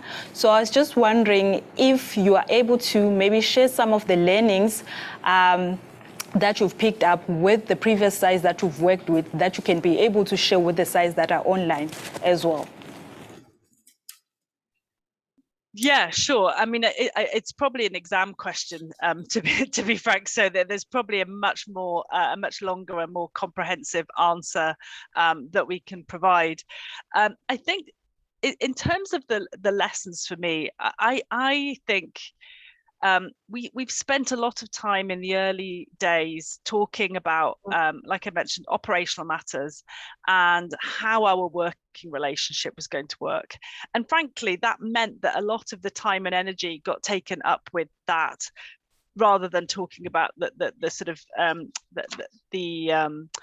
the state of things on the ground. And that really is where the benefit comes from in our relationship. So, you know, I'm not sure that's particularly insightful, but that's one thing that I would say that we can do better is, you know, that early engagement really allows us to get a lot of those operational but important matters, you know, done first. And then, you know, we can really free up all of that time to actually doing the work. I'll give you an example. I mean, we publish all of our audit reports. That is something that makes people quite uncomfortable at first. And, you know, having, you know, for example, you know, work associated with that, people like to think through what happens with the information that they share with us. And so, you know, that's perfectly normal. And we've got lots of ways of dealing with that. But that does take up a lot of time. And I don't know, I know Collins is on the line, and maybe Collins has other sort of ideas that or insights that you can share, but that would probably be my main one. I would also say that, you know, we do really appreciate when people are able to free up some resources to work with us, because that allows them to really commit to spending a lot of time with us. I think if we have a sort of shared arrangements where people are not, you know, are trying to do multiple jobs at once, that can be so difficult for the people, and it can be really tricky to manage. But I think, you know, our audits are fairly short in terms of length, and so it's not particularly onerous on the SAI, but that's certainly something that helps matters as well. Collins, I don't know if I've missed anything on that, or maybe if I've answered the question already, we can move on to anything else. No, thanks, Tracy. I think you've covered the main element, which is really on the early engagement, because one of the key learnings that we've picked up together with AFROSAI-E and the other SAIs we've worked with is making sure the SAIs are involved from the beginning to the end of the assignment. And I think it starts with the early engagement, because if both parties do not engage early, then it becomes difficult for people to plan the work they are doing and schedule the various activities. And I think each SAI is also unique in terms of the work they do and the country context. And I think continuing with that tactical team that we usually put together to start the early engagements together with AFROSAI-E and the SAIs would be very helpful going forward. Thank you so much, Collins. Maybe I can see there are comments coming through, and I see one from Kobus from AG South Africa. He says, great input from Tracy. Appreciate the openness of collaboration and the joint learning. And, you know, for me, one of my few highlights this year was the collaboration that we had with SAIs South Africa, Nigeria, Namibia, Ethiopia, as well as Lesotho, in terms of trying to get the SAIs together as AFROSAI-E and making sure that they get to know about the Global Fund requirements. And maybe I'm a bit biased because South Africa is my country, and it was also part of that program.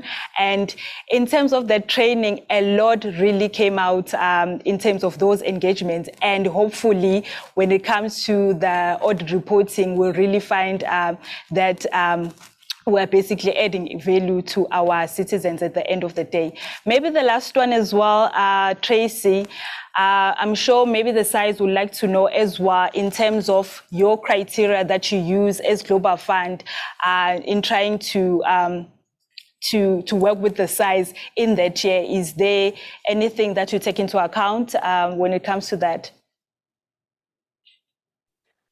So I think the first, and thank you very much for the question. I think the first thing I would say is that we are committed to working with all SAIs. We understand, you know, having been a function that has sort of had to build a lot of our processes from the ground up, we really appreciate that people are, and different SAIs will be on different maturity journeys. So I think from our perspective, we don't want to select only a few people to work with. We want to be able to be part of that journey that everyone's on, irrespective of whether you are at the end of the journey or whether you're just beginning it. So I would say, you know, I would say that we don't sort of pre-select people that we want to work with. We always want to engage with every SI. So that's the sort of starting point. I would say that clearly the reliance on work that we're able to place does depend a little bit on the working arrangements that we have, but also with the maturity of the function. So, you know, I think if we're looking at a function, and if I may use the South African SAI, you know, you're one of the strongest in the world. And so we would be crazy not to rely on a lot of the work that you do. So, you know, I think we can sort of, you know, I think we can differentiate our engagement with the SAI depending on, you know, different levels of maturity, but that shouldn't stop us from engaging at all. I mean, I do genuinely think that, you know, we have an amazingly varied portfolio across the Global Fund. We have, you know, countries that are transitioning, we have countries that are in very extreme or challenging operating environments, and a huge amount of countries in between. And all of them matter to us. All of them have people suffering from the diseases. All of them have challenges. And so we have to play a part in that. You know, so I think that that's the only thing I would say is that, you know, if you feel that, you know, maybe you know, that it's not worth engaging with us, I would say give us a shot. Let's try and have some, you know, collaborative discussions, because you never know how we can help or how you can help us. And of course, you know, that as we sort of said in the presentation, that might come with some challenges down the road, but that's okay. That's part of learning, and that's how we all become better. I think the one amazingly powerful thing you have in the AFROSAI community is just that group learning mentality. We can all learn from each other. There's no competition about who's better. You know, certainly from the OIG's perspective, we feel very humbled when we work with SAIs, because you know the reality on the ground. And, you know, I think there's absolutely nothing stopping us from, you know, engaging with you. And I think, as I said, I really benefit. I hope you benefit from it. But, you know, we certainly benefit from any and all engagement with SAIs. Wow. Thank you. I see there's a comment from Mukhtar. He says, thanks for the good presentation. As you, Global Fund, you mentioned that your presentation that you support, you will be supporting SAIs, and now you are going to support SAI Tanzania. Are there any other SAIs that you are planning to support next year?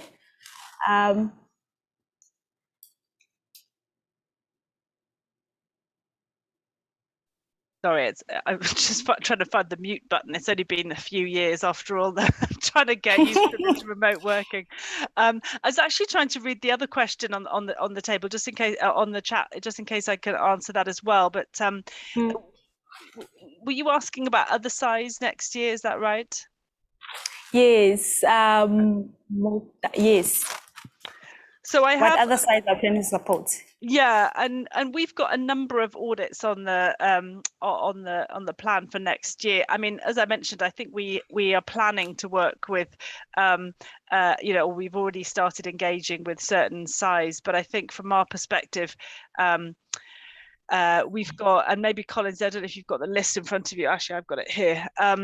In terms of the countries next year, so we've got audits on the plan of Tanzania, India, Zambia, Burkina Faso, Mali, Bangladesh, Sudan, Niger, Chad, Madagascar, and Congo.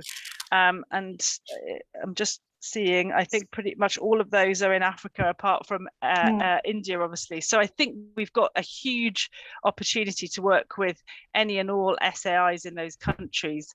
That's not to say we've already reached out. Some of those countries might change. As you can imagine, sometimes the security situation does change. And sometimes there are particular risks that happen that or that eventuate that we end up not doing those audits. But that's our plan at the moment, to work in those countries. So if any of those SAIs are on the line and they're interested in working with the OIG, we will either be getting in touch with you, or please do feel free to reach out to us. Collins, did I miss something? Because I know you're spearheading a lot of that work. No, you covered all. Okay. There is another interesting comment. It looks like they don't want to let you go. Anastase, he says, the presenter mentioned that the audit conducted jointly with the SAIs and the OIG. To what extent these audits respond to GF needs? So I think if I could just, and I'm probably preaching to the converted here in terms of how we do our audits. What we do when we select our audits and when we select those portfolios I just mentioned is we do a risk assessment. That risk assessment really does look at a number of key data points, but the two primary data points are materiality, so the value of the global fund portfolio in the country, as well as the risk. And I should probably say, when I talk about value, value is directly linked to disease burden. So, the more disease burden, the more critical you are to the global fund's mission, the more money the country tends to get. And therefore, there is a direct link between the materiality of a portfolio and the disease burden. And then the second component is risk. Of course, we have, a sort of analysis of the external and the sort of other risk factors that we deal with. And we'll look at kind of, the operating environment. Is this a particularly risky operating environment? So those are the two main drivers for selecting those countries. But really, when it comes to what we look at in those countries, that's where we do a lot of planning work to determine, which components of the grant, which parts of the program should we be looking at. And that's something when we talk to various stakeholders, including SAIs, that's when we start to really hone in on those different areas. And so the reason I'm mentioning this is because, that is our risk-based approach. And that is the Global Fund OIG needs, if you like. They're the questions we need to answer. So in terms of how the SAI plays its part there, well, traditionally, because of the value of some of our portfolios, we tend to really need people that can tell us a lot about the financial management systems within the countries. And that tends to be the area that SAIs are also interested in. So that's really where we get a lot of collaboration going. And then we also tend to, also collaborate in some other areas. But that's probably the area that I would sort of most mention. So in terms of meeting our needs, that's a discussion between us and the SAIs. What do we want to achieve in this engagement? How do we want to mutually, make this an engagement that is beneficial to all of us? And how do we collaborate to meet each other's needs? So I'm not sure if that's a sort of direct answer for your question, but I would say that's the process that we follow in doing our audits. No, definitely. And it's in terms of the value and the risk assessment that you do in terms of coming up with the criteria as well. There's Emmanuel from SAI Elytra. He says, we're aware of the GF's presence in Eritrea, especially with the Ministry of Health. Do you have capacity building support programs for the SAI? Sorry, I'm just trying to look for that question, actually. I don't know if the person asking the question could clarify when you say presence in Eritrea. I mean, certainly Eritrea is a very important portfolio to the OIG, and we do periodic audits in that country. But I'm just curious whether what the exact question is, or did I misunderstand? Yeah, I think in terms of the collaboration with the SAI in that perspective. I mean, I think, again, it does really vary. I mean, we will always reach out to the SAI to talk about what areas we can collaborate in. And, I think I might be misspeaking now, but we did an audit in 2012 in Eritrea. I remember it was one of my first missions at the Global Fund. And we did talk, I think, to us, but we didn't do a huge amount of work together. But that's something that I think, we might have learned from. But I can't think of an instance since. Maybe Collins, you have a memory of any collaboration we've had since. But certainly, I would really value a conversation about how we could collaborate.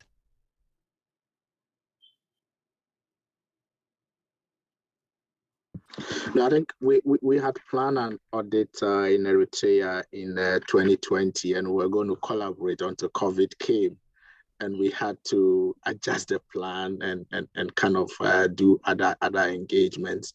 But I think on the broader capacity building activities, there are a number of options that are currently being discussed together with the Global Fund Secretariat and together with other partners as well, where AFROSAI-E would actually be involved in the conversation in terms of arrangements that the Global Fund as an organization could have to support capacity building of SAIs. So that's certainly something the Secretariat or the broader organization is looking into. And I'm sure at the right time, they would reach out to their respective SAIs through AFROSAI-E. Wow. Thank you so much, Tracy and Collins, and thank you so much on the presentation that you've given. That was very insightful, and I think we're looking forward to our future engagement, and we continue working with the SAIs that we are working with. And yeah, thank you so much. Thank you very much. While we're still on the upcoming initiatives, I think the next session now will be focusing more on the infrastructure. And you remember in the last year's technical update, we spoke more about the issue of infrastructure, and that we are planning to partner with CIPFA in terms of our building our capacity in as AFROSAI-E in terms of the infrastructure because of its technical nature. And with that, today I'm joined by Mr. Rob Whiteman. He is the CEO of CIPFA. So he'll be taking us through our MOU and the progress that we've made up to thus far. Welcome, Mr. Rob. Oh, thank you very much. I hope you're all well. You can hear me okay, I hope. Yes. Oh, good. Well, hello, everyone. I'm Rob Whiteman, the Chief Executive of CIPFA. I'm calling you today from the United Kingdom. I always joke when talking to Supreme Auditors that, of course, in the United Kingdom, we have 4 Supreme Audit bodies, the National Audit Office, and then the Auditors General for Scotland, Wales, and Northern Ireland. All of them, I'm glad to say, are CIPFA members of our institute, including Gareth Davis, the Controller and Auditor General of the National Audit Office. I'll just say a minute about CIPFA and then talk about the work that we're excited to be doing with each other. CIPFA is the only accountancy body in the world that specialises in the public sector. We're very proud to act in the public interest and to devote our energies to the specialism of strong financial management and strong audit and strong control and governance within public bodies. About half of our professional accountancy trainees are in the United Kingdom and half are around the world. We work extensively in the United Nations. as well as in Asia, for example, and North America. So we have a global footprint, and we're very, very keen to support AFROSAI-E in the vital and valuable work that you do. So I hope today is of interest to everybody, and of course our international director Khalid Hamid, who I think will be on the call as well today, comes from a Supreme Audit Institute background, not least of course worked in South Africa before his more recent posting in the Middle East before he joined CIPFA. CIPFA holds a royal charter. We date to 1885.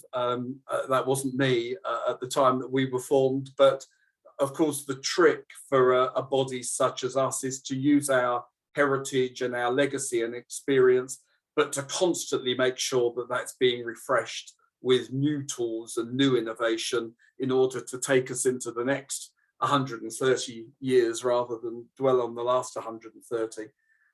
During early 2020, CIPFA Property, which is one of our divisions, developed a training course for the UK property profession. The Public Sector Asset Management Diploma is a 7-module course delivered over 7 days, and it's designed to provide a solid grounding in public sector asset management and to develop those key skills that are needed.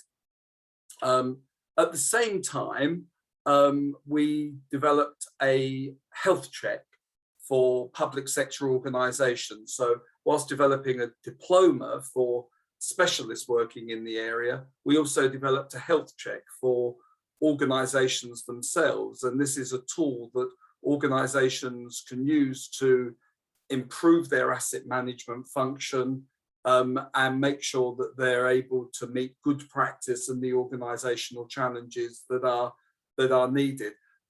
I don't need to say this to a group of auditors, but obviously asset management is an absolutely vital part of strong financial reporting and also strong organisational financial management and business planning for the future.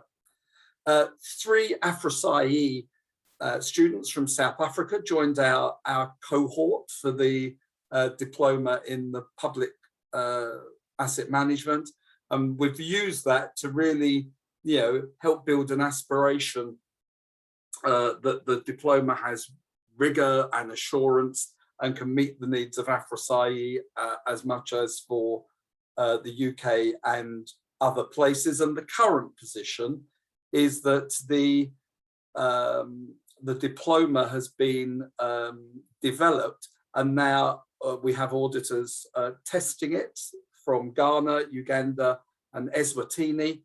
And we hope that the participation in this program from inception will mean that we can now work more broadly with AFROSAI-E in order to roll out that program based on the pilot in order to help have strong asset management skills within the audit profession, as well as the health check within organisations themselves using the toolkit.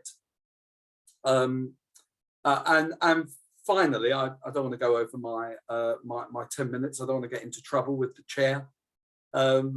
Finally, we hope that a memorandum of understanding can look at a broad range of capacity building support that we can offer.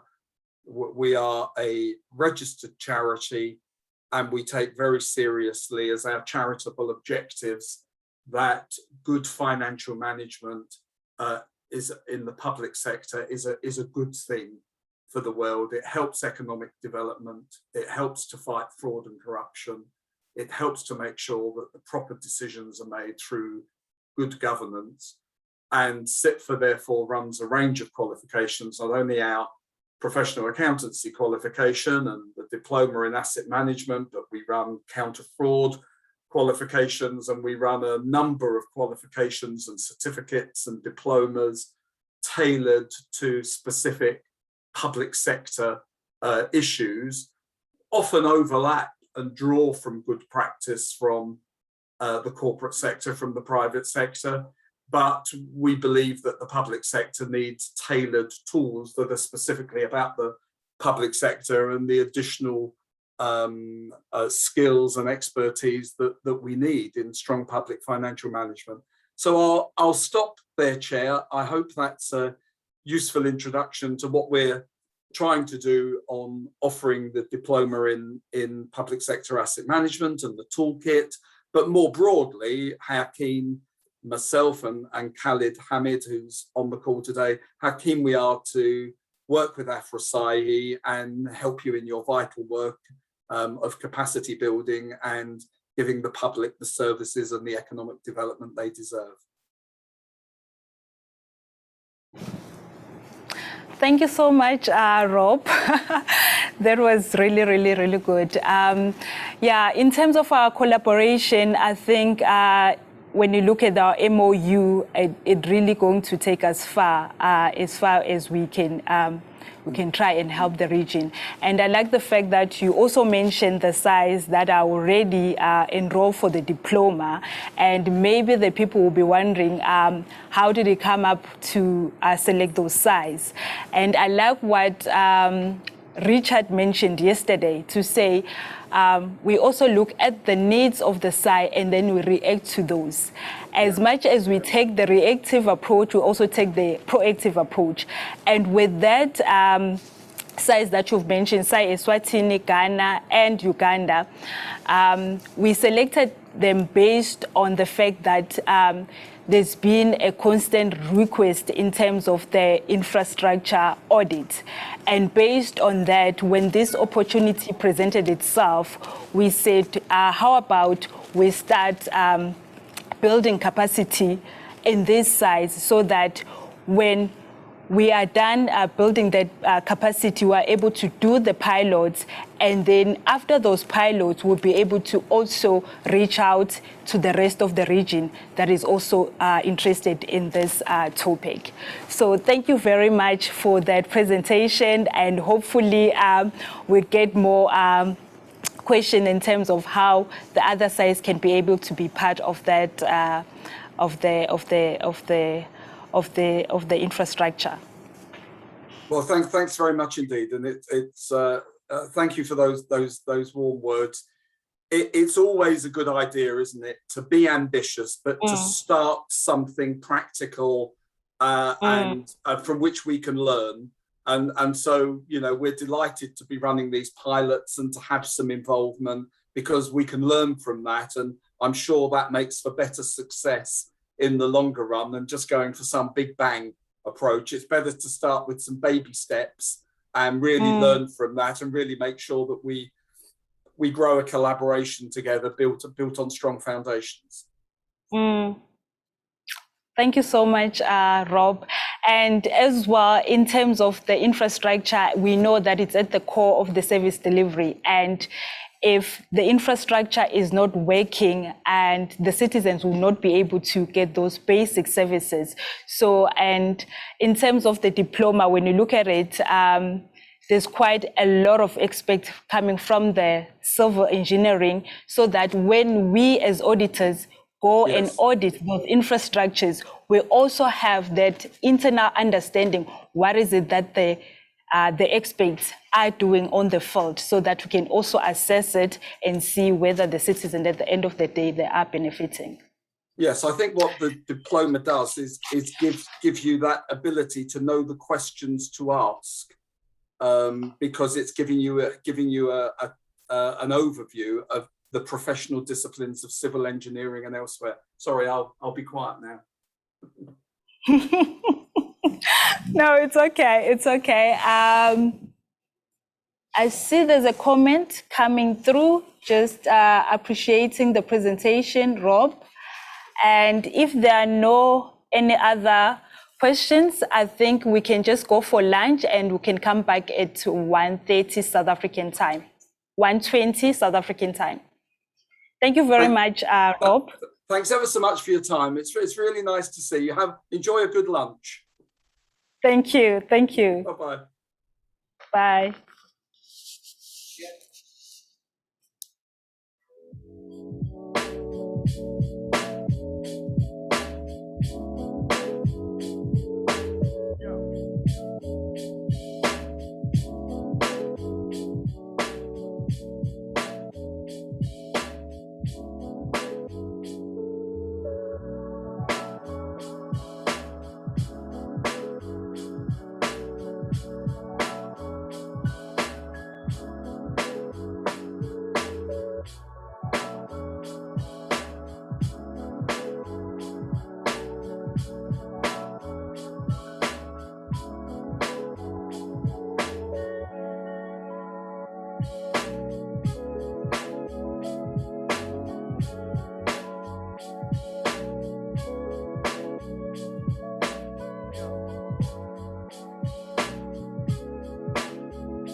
Good afternoon, everyone, and all protocol observed. Currently, you have Nonhlanhla Ndaba and Nikeziwe Kanyile for the revised FAM manual, which I think when we look back, the past 2 years has been so much work for us that has been involved. And what really helped us, it was the support from the AGs in the region by releasing their resources. And I would like to acknowledge SAI Zimbabwe, SAI Kenya, SAI the Gambia, SAI Uganda. And they were very instrumental in us drawing up the new manual. And SAI Namibia, which was the first SAI which we actually had a physical training with in September to actually go through the revised manual and the working papers and get feedbacks from the SAI. And after the visit from SAI Namibia, I think we spent like about 2 days going through the comments to say, what is it that we can improve based on the comments that we received? And all this work was done with Nikeziwe Kanyile. Maybe as well, she can also share her experiences with the manual development. Yeah, thank you so much. I think with regards to the manual and the changes that have happened in the standard, for me it feels like a deja vu moment because we had the same session last year, but now we are taking a step further to say, subsequently to those standards being issued, what did we do as AFROSAI-E to try and translate the standards for the implementation of the region? Yes, and I think the operationalization of the requirements of the standard. I think I see Nikki has a bit of gray hairs. Very much so, very much so. Reading all those paragraphs and trying to ensure that as AFROSAI-E region, we are at the forefront of change. When we were talking in the morning about changes, the standards, you know, and Josephine was saying, let's comment. And you find that in the region, we are so good in implementing. Meanwhile, when it comes to the commenting, at times some requirements were not really making sense. To say if most probably we had commented when the standard was being drafted, we could have had an impact in that. And from sitting in those endless hours, and we did see the value of us to say we need to start to comment a bit more. And with that, I think, may I kindly have the presentation, and we can just run through the presentation. Thank you. And we take a look back to the firm journey. I think 2016, we both joined in 2016. And this was our first technical update and for us to get to know the region. And that's when we also had the draft manual being developed, and it was submitted to technical update to say, here's the manual that we have, can we please make comments? And for the year of 2017, that's when we sat and said, let's do pilot audit, and all those feedback that we're going to get from pilot audits, it was incorporated into the firm. And the firm was finally launched and approved a technical update 2017. And since 2017, we've been using the same manual that we have not made any changes to. And I know when we sit back in the region, we're like, this manual is still, we're still just trying to get to know it. And yet as AFROSAI-E, you're already changing. And it's not AFROSAI-E changing. As you see in 2018, there were standards that went into exposure draft. Some were also approved. That necessitated for us to say now we need to change the manual. So already in 2018, we're like, okay, we need to start planning to say, how are we going to do the changes, incorporating them? And last year in 2020, we sat down and with the region and we got feedback to say, what are your challenging areas that we need to revise? How can we make the manual to be more practical and to incorporate the standard? This work was done in 2020. And in 2021, we set the whole of this year, literally with the manual working on it, to ensure that by September, it was submitted to technical committee.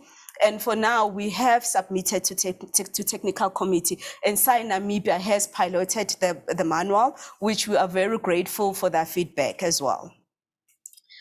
Then we said, okay, fine, I think we have just gone through this to say, when we change, it was for clarification, the changes in the standard, and to make the manual to be more practical. And the standards, when they changed, it was INTOSAI. When was the last INTOSAI? I think The last one was in 2018 or 2019. Yeah, 2019. The decision was taken to say immediately the SAIs in the private sector for financial audit become approved. They immediately impact us as Supreme Audit Institution.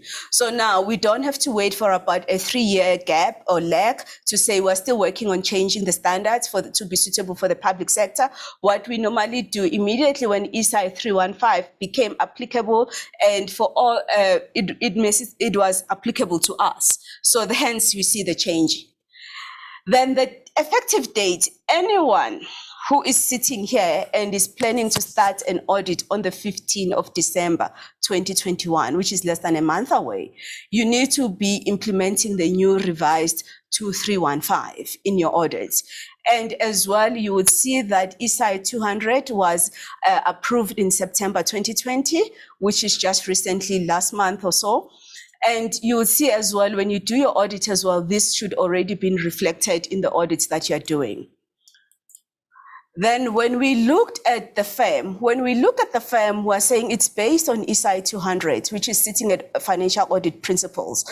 And when you look, and this has been such a debate, even the technical committee, we're getting comments on to say our manual is based on SAI 200. And when you see that as financial auditing standards, we've got so many standards that's starting from 2000 to 2008-99. I'm still getting used to the 2000 series, you know, and to say, how do we incorporate that? And when we look at our working papers, it does incorporate each and every standard into the requirements that needs to be done. But when you look at the manual just simply sits at SAI 200.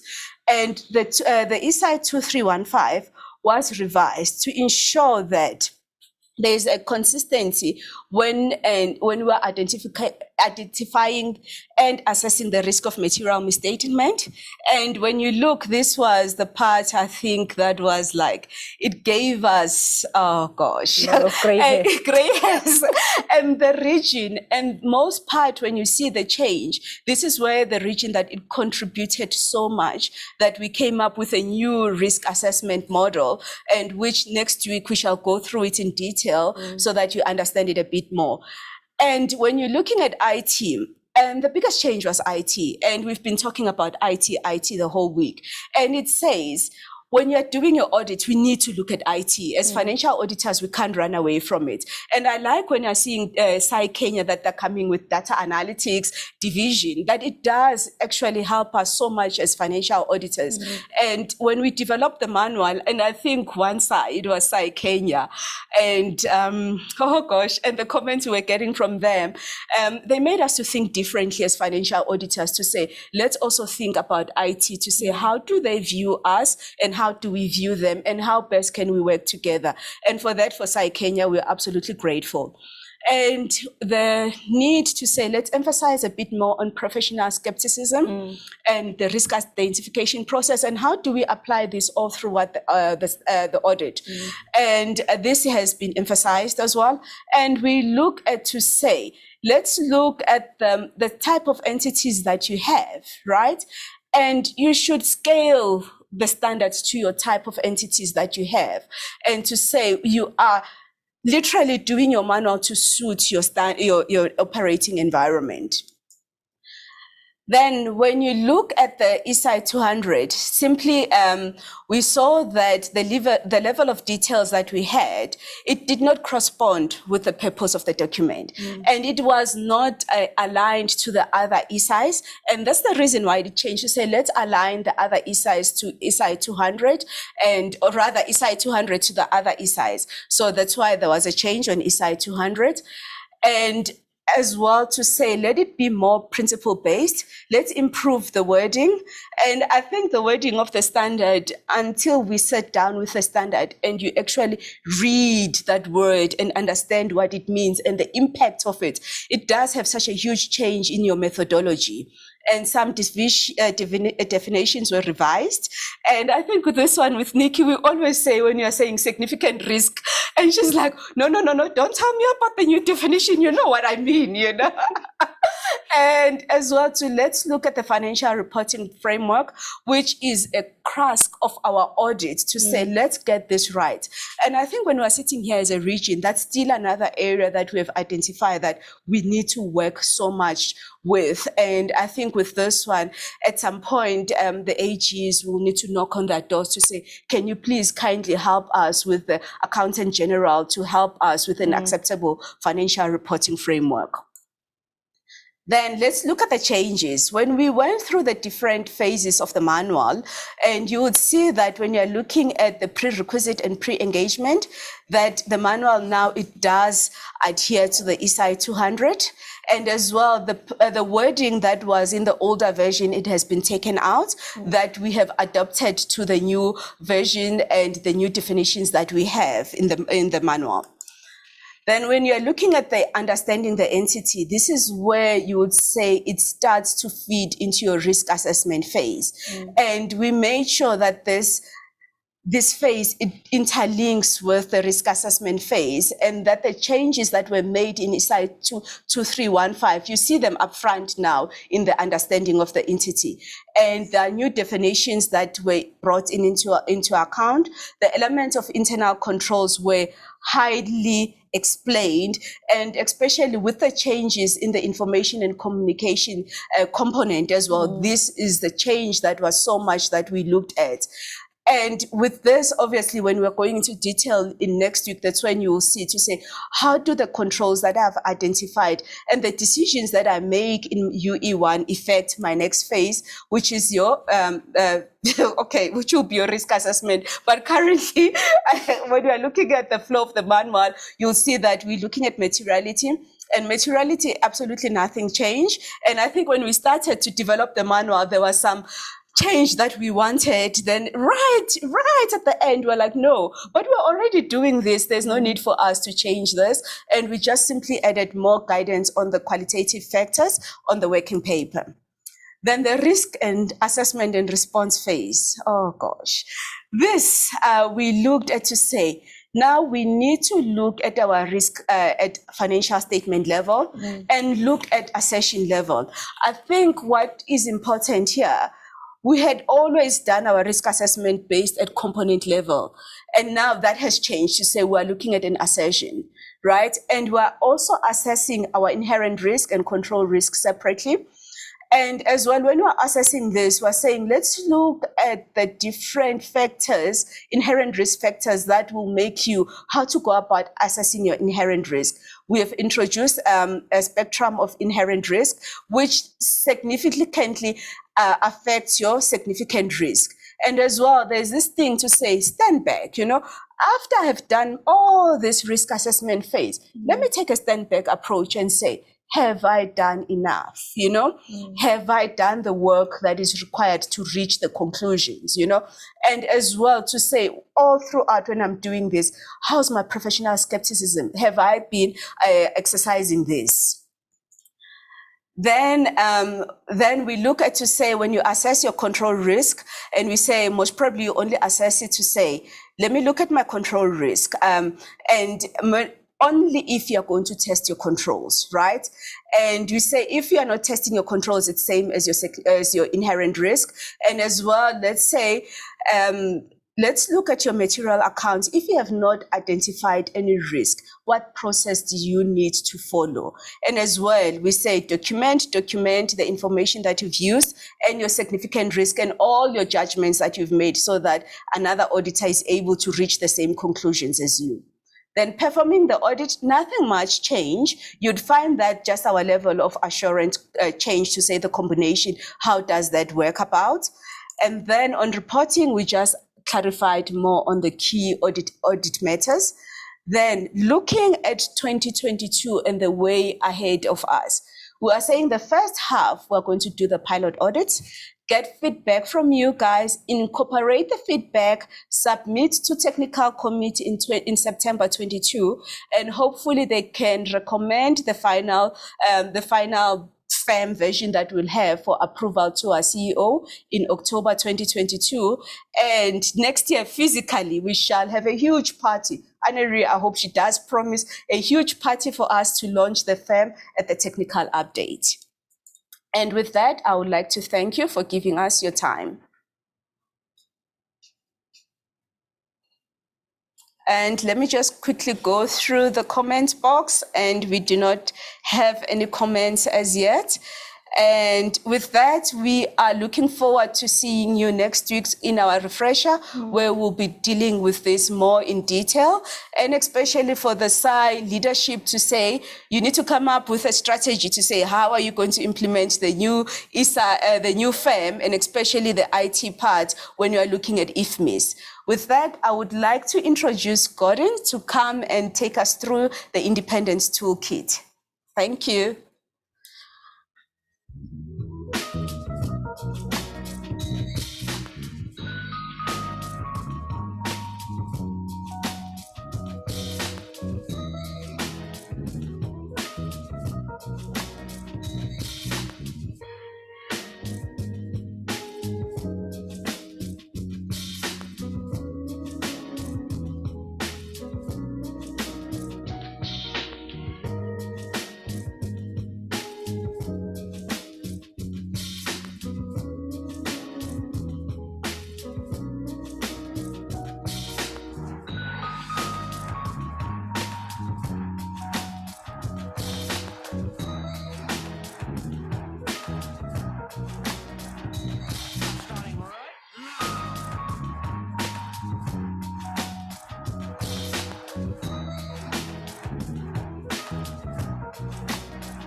Good afternoon.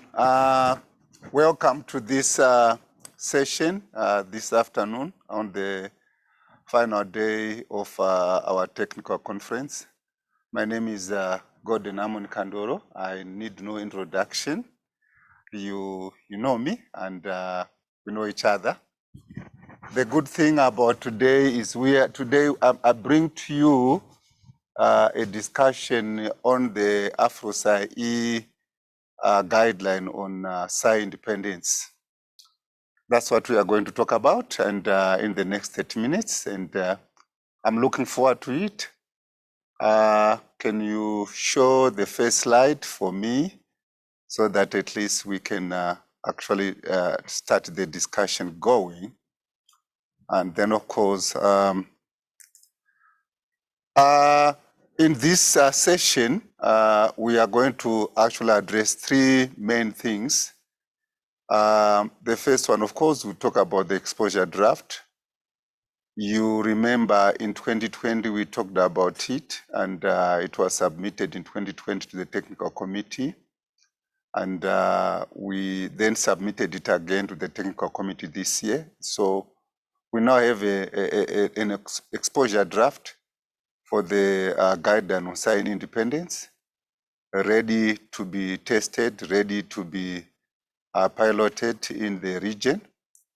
And then, of course, we'll talk about the SAI needs. We'll capture SAI needs in this session.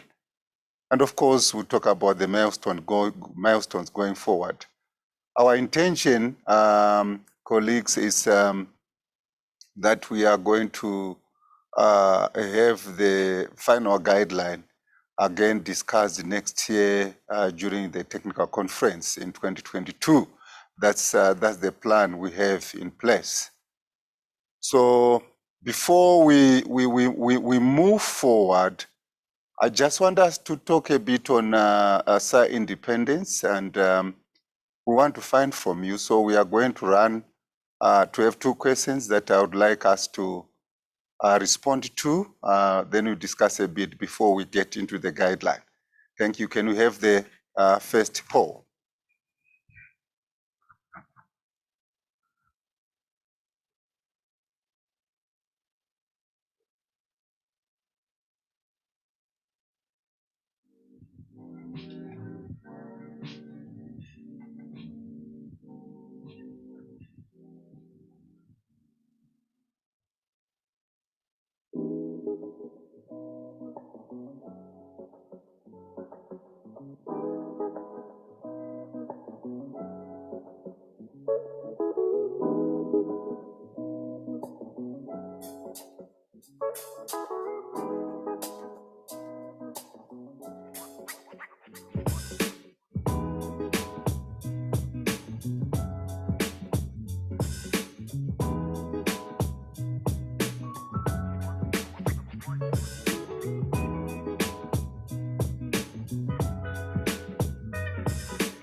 Thank you very much. We are going to see the results a bit so that at least that is our teaser in testing as we go forward.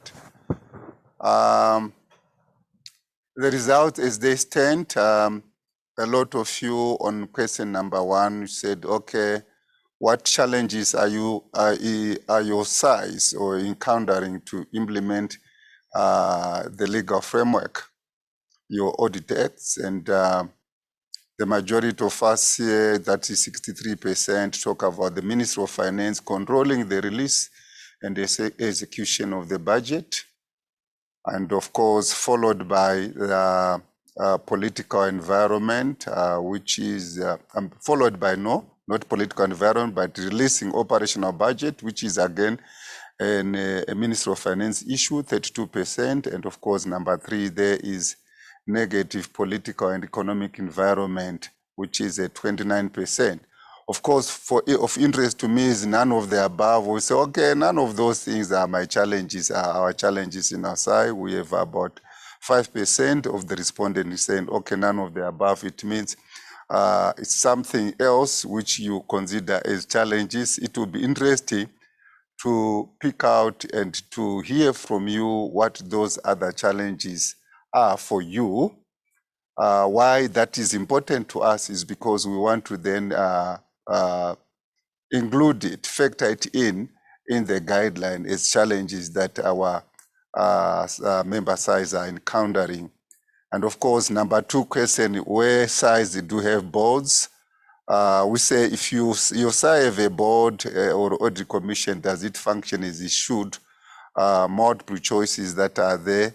And of course, a lot of them say, yes, the law says them is the board, but 48% of you says the board is supposed to be there according to the law, but it's not operating, it's not fully constituted. And of course, we have 36% say, no, it's not applicable, we don't have a board in our SAI. And we are aware, of course, that the majority of our SAIs, they do not have boards, about 17 SAIs in the region. And we only have about 9 SAIs that says that have got in their legal framework, that have got actually requirements of having a board or a commission.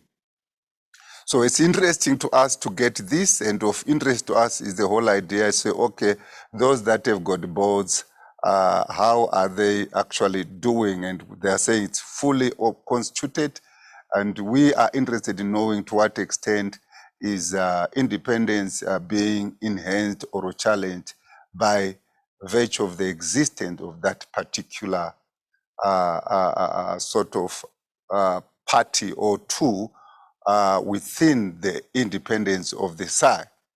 So we are interested in this area, and we are looking forward, especially with this guideline. The whole idea of discussing how best we can actually have what we call a best scenario of a type of board that would enhance the independence of the SAI. So we'll move forward from this. Now, I want you to get hold of this, keep this one in tangent, because I need to move forward. They will form part, these results will form part of what we will do when we are finalizing the guideline. Now, the guideline, what it addresses, it is divided in 5 parts. The first part, of course, which is chapter 1, is the purpose of the guideline. Of course, the normal thing, who is it for? And we look forward, it is for SAIs, for SAI leadership, for SAI auditors, for partners, for development partners. They may want to use this guideline. And the whole idea is to expose ourselves to the issue of independence. And why so many people that we say it is targeting, this is because, of course, you know, independence is really critical for ensuring institutional capacity of the SAI. And we are what we are as SAIs. Independence becomes part of, it's a fundamental requirement, a fundamental concept that we need to have. And of course, we then go to part 2, which is the background. This guideline, it addresses the background, or what we may call the introduction. And under it, we know in AFROSAI-E region, we have the ICBF as our performance measurement kind of framework, or what we call our monitoring operational tool that we use annually to check the extent to which our member SAIs or a member SAI is doing in terms of in the area of domain number 1, which is independence and legal framework. And so it starts there that, okay, this guideline is actually mapped into that framework, the ICBF. That's what you do. When you read it, chapter 2, you come across that. Of course, then we come with the issues of global practices and interventions, what's happening, because the concept and the concept of independence, you know that it's almost affecting everyone. It's a global concept, it's a global issue, it's a global topic that is actually being discussed. And we, as AFROSAI-E, we are adding into already a lot of materials that are being actually developed. And for us, we say we have something to offer as well in the region, because we have a context and we have an environment that is unique, and that's which we need to sort of actually address so that we can effectively execute our mandates.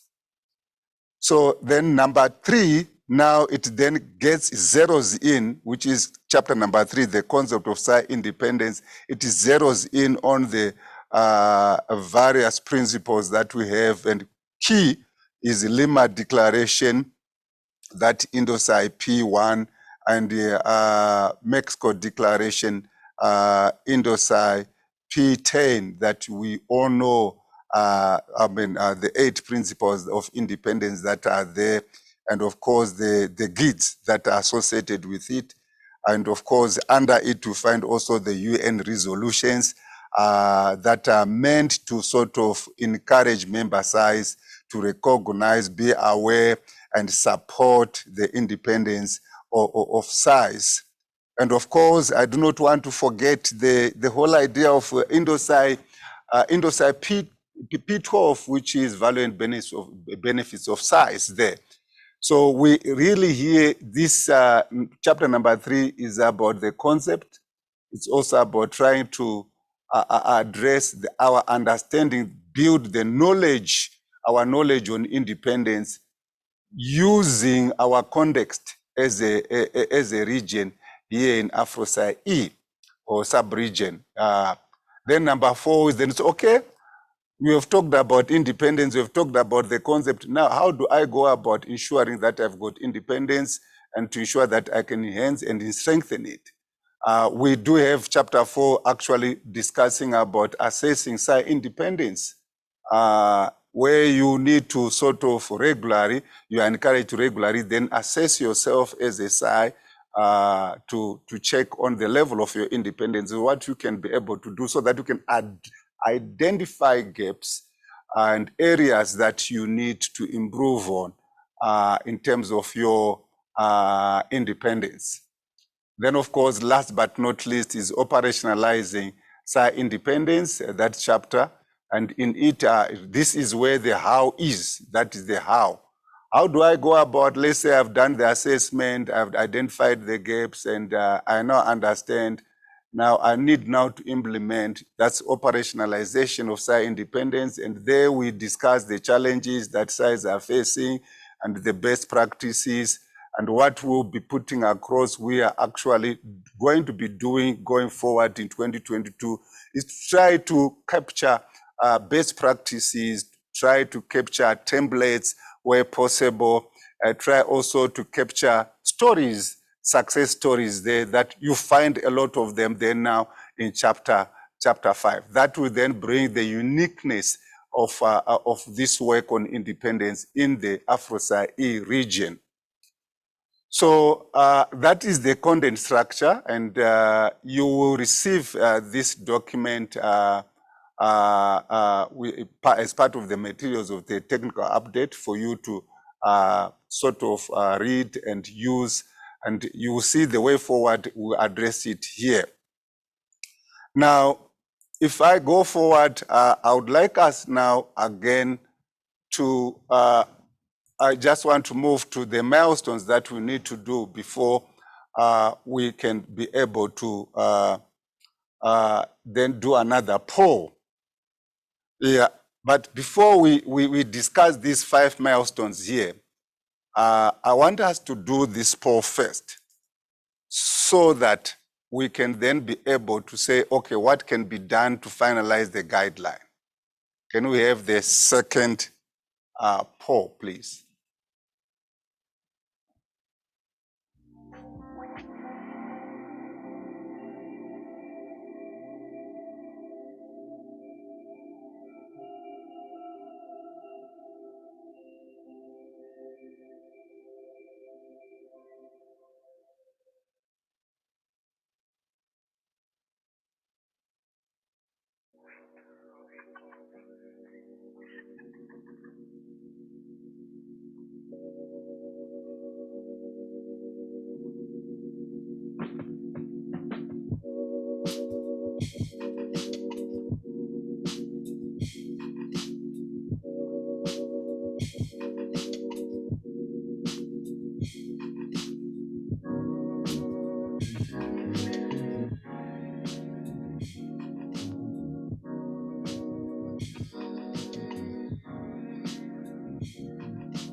Great. Thanks for your participation in the poll. Now, remember what we had before we discussed the polls there. I want just to look at the milestones that will take place. The milestones, we have five of them that we do in 2020, part of them in 2022. The first one is a regional workshop that will take place this month from 22 to 24 November 2021. The letters will actually hit your desk by Monday latest. This coming Monday, you should be having an invitation letter. And we are asking SAI members to at least register at most 5 senior officers to attend this workshop. The purpose of the workshop is to workshop this guideline in detail. That's number one. Number two is to share some common experiences within the region, as well as to share knowledge in terms of the concept of independence. IDI will make some presentation. We have some keynote speakers in this workshop. And so I encourage you, just make sure that you get registered. Senior officers and a cross-functional team would do when it comes to SAI independence, because we are looking at both institutional independence as well as operational independence. So it's a cross-cutting phenomenon that affects the whole SAI. So we need participants that are actually coming. That includes support services, that also corporate services, as well as auditors. At least 5 per SAI, that would do. And I encourage you, please participate in this, because this is where your input will be seen as we start this journey of finalizing the exposure.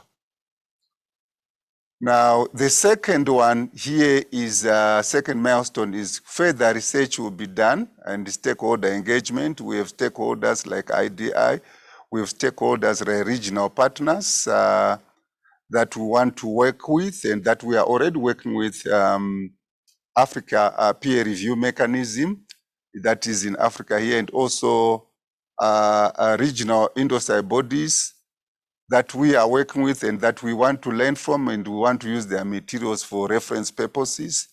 So that milestone is important, that will need to be done. Key though is that it's not going to be only the secretariat that will be doing this, so we'll need some of you to come through and assist from a remote perspective. You contribute remotely. We have webinars and meetings, Teams meetings, to discuss these things as part of the research findings that we are doing. We have since started this issue of gathering this data. Milestone number 3 is to try to then say, okay, the guideline is there. We want now to support SAIs, at least 2 in the coming year, 2022. With training and assessment, so that you know how to do the assessment. You know also you are conversant with the concept of independence and how to go about using it within the SAI in a competent manner.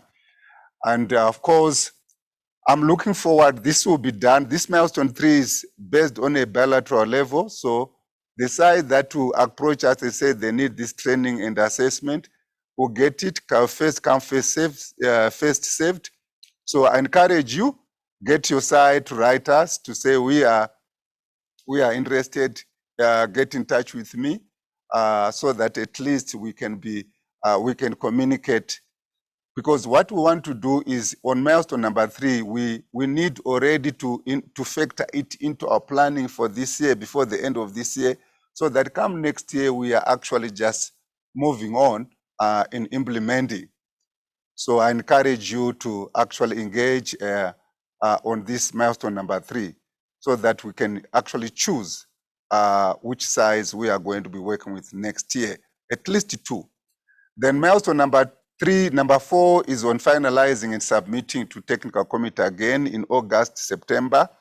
We will then have the exposure submitted, a new, a pended up, if I may say, an improved exposure being actually submitted to a technical update to the technical committee for consideration and approval.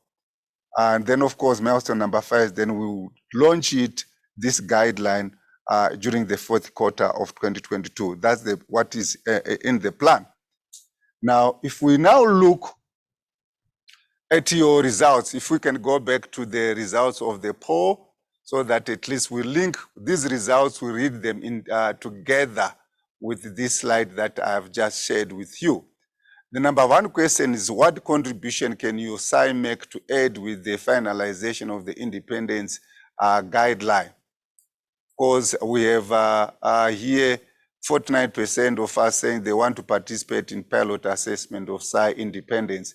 That is to do with milestone number 3, and 49%. And really, as I said, on milestone number 3, let's get in touch. You may not be actually be interested in getting yourself as assessed, but in you say, okay, I want to learn about assessment on this. Let's engage on that. And then, of course, you've got SAIs that are saying here, 28% of them here that are saying sharing best regional practices in any one of the 8 principles of SAI independence. And I want to emphasize here that what's important on this one is what you consider best practices. It has nothing to do with what the general people think about best practices. But if you have a practice on SAI independence that you think this is good enough, please, let's share it. Share it with us. And then, of course, you may find that your experiences may actually appear in the guideline as a best practice. So what I'm encouraging you on this one, especially the 28% here, share your best practices.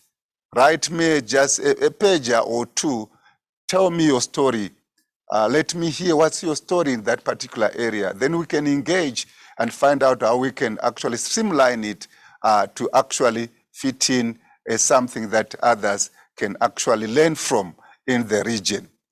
And then, of course, we have 23% of us saying they want to join the team that will provide comments on the guideline. This is an ongoing issue. So before we submit we go to milestone number 4, we are going then to share with you and get in touch if you are there, those people that are interested in that area, so that we can actually form a team, a review team, so that we can then share these drafts with you and you put in your comments. That's how we will be able actually then to improve the guideline together. So I'm so excited by the people, by you, those who responded on this one. So it doesn't matter whether you are in the sharing of best practices or participating in pilot assessment or joining a team there, you still have something to contribute towards the finalization of this guideline. So thank you so much. Of course, the second question there, does your SAI need support to strengthen its independence? And of course, 77% say yes, we need support, and 9% says no. And we have about 40% that they say they do not know. And I'm not sure those that say they do not know, maybe because of your position in the SAI, you are not sure how it looks like. Maybe what I can do is what I can encourage you, why don't you ensure that you get registered for the 22-24 regional workshop? Get registered there and come and learn 1 or 2 things. Then you may actually find yourself that you are moving from a no to a yes, or from a I do not know to a yes or a no. So I encourage you, register, get registered for the November workshop, so that at least you are in a position to know your exact position. Of course, number 3 there, what type of support does your SAI need to strengthen its independence? Now here we are looking at, now your SAI, you need support. Again, we are looking at milestone number 3 and also milestone number 2 and 4 there. So here, a majority of us said here 39% support in advocacy initiative at the country level. And I want to assure you, we are working with IDI on the issues of advocacy. And let us know, engage with us. Do not just wait for us to communicate, to engage with you.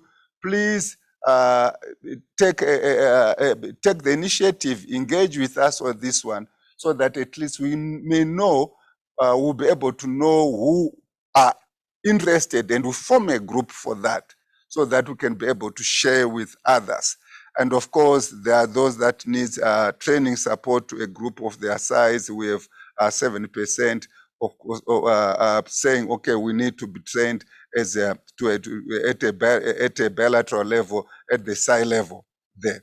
Then, of course, technical on-site and remote support, we have 23%. Now, these are people that, these are SAIs that will be either reviewing, developing, amending their acts that need to be supported. And I want to emphasize this, that when we are amending your legal frameworks or acts, please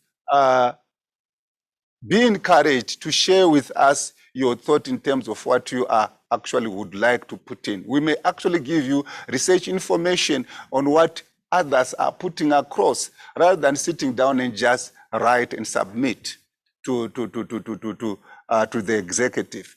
So I encourage you, share your thoughts on amendment or coming up with new acts, rather than doing it internally alone.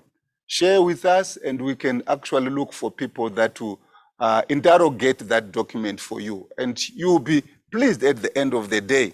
For those that did it, they are actually, they are happy, I believe. And then, of course, knowledge sharing. These are people that are willing to share what they have. And then, of course, there are people that do not need support. Now, what I would like to say is, on training support, technical on-site support, support for advocacy, knowledge sharing, all these, we want you to contribute towards the finalization of this guideline. So please, let's engage so that we can get ourselves organized early on, so that come 22, we are moving forward well. Now, let's move forward now. So far, so good about our poll results on there. Now, okay, I want to end here, and if there is any question that we have, let me know. Post your questions, post your comments before we end our discussion.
Thank you so much.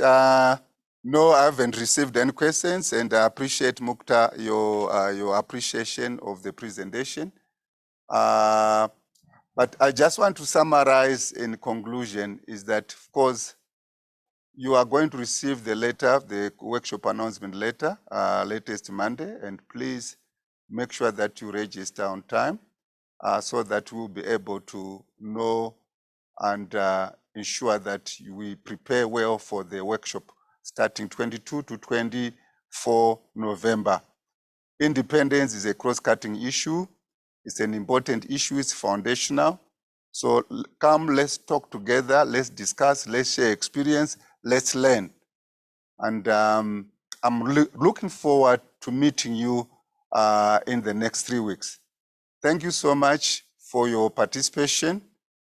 Thank you, Joyce, Ndugu there, and thank you for your attention once again. Goodbye. And before I move on, I would like to introduce Andrew, my colleague, who is going to present on data analysis. Goodbye. Thank you.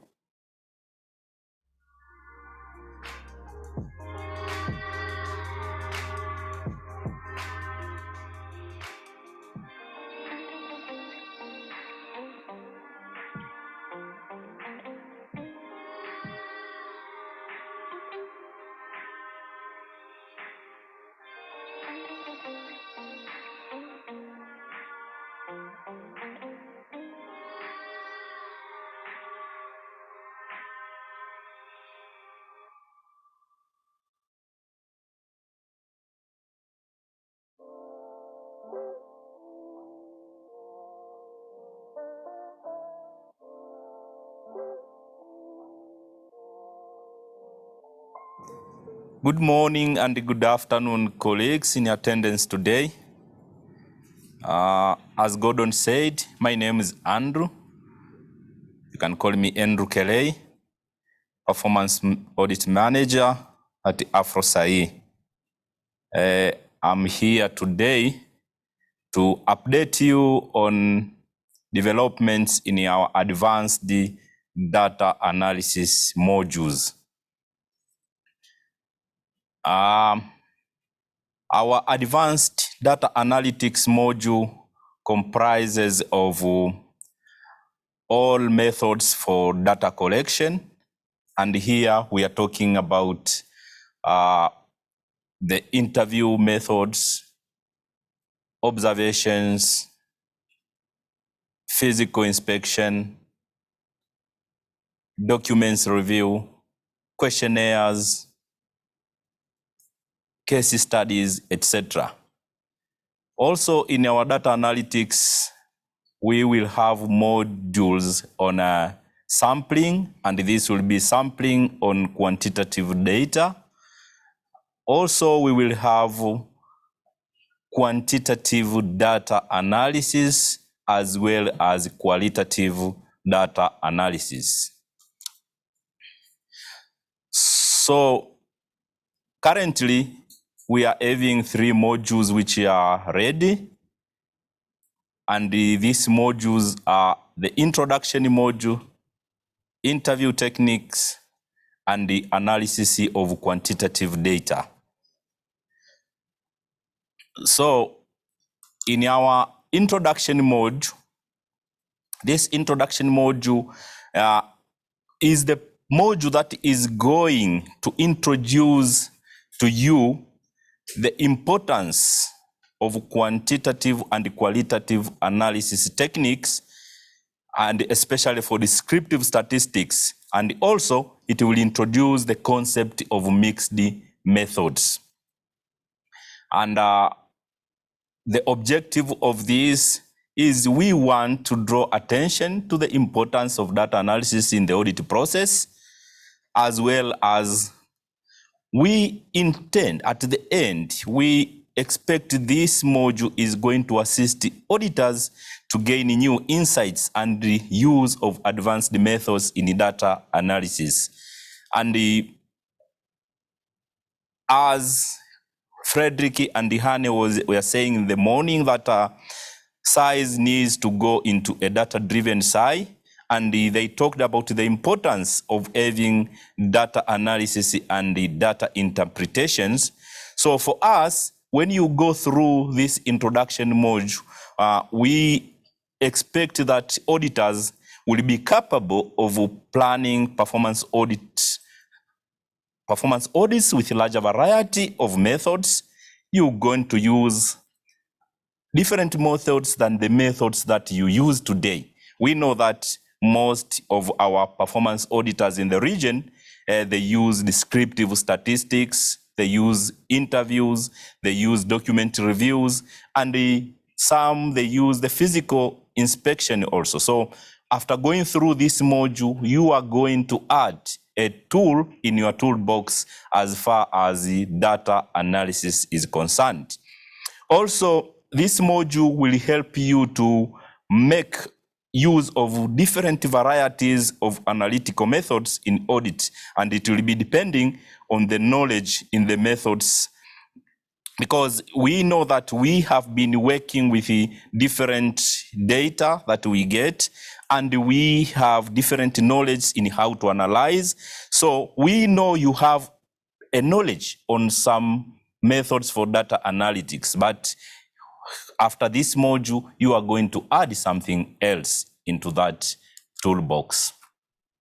We have the interview mode, as I said, and as you can see, the intended outcome from this module is to help learners or auditors to plan and execute more effective interviews, and also recognize interviewers' role in creating valid and trustworthy data from interviews.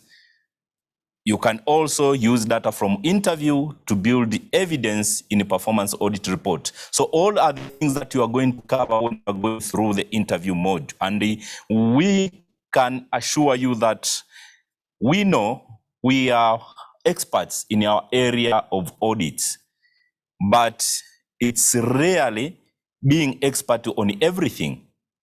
Every year, every time you are given different topic, audit topic that needs a lot of information and different knowledge. But where do you get this knowledge? Because some of these topics, they are complex, they are complicated, needs a lot of expertise in it. But the only way that you can do that is to make use of subject matter experts in that area.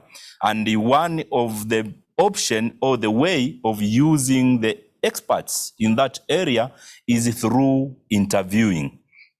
So if you'll be conducting interviews, you need to have a lot of techniques and methods you can use to get that information. So the questions that you can ask yourself, or you can ask somebody who is just going through an audit, is that how can this audit team learn enough about a complicated use in a limited time frame?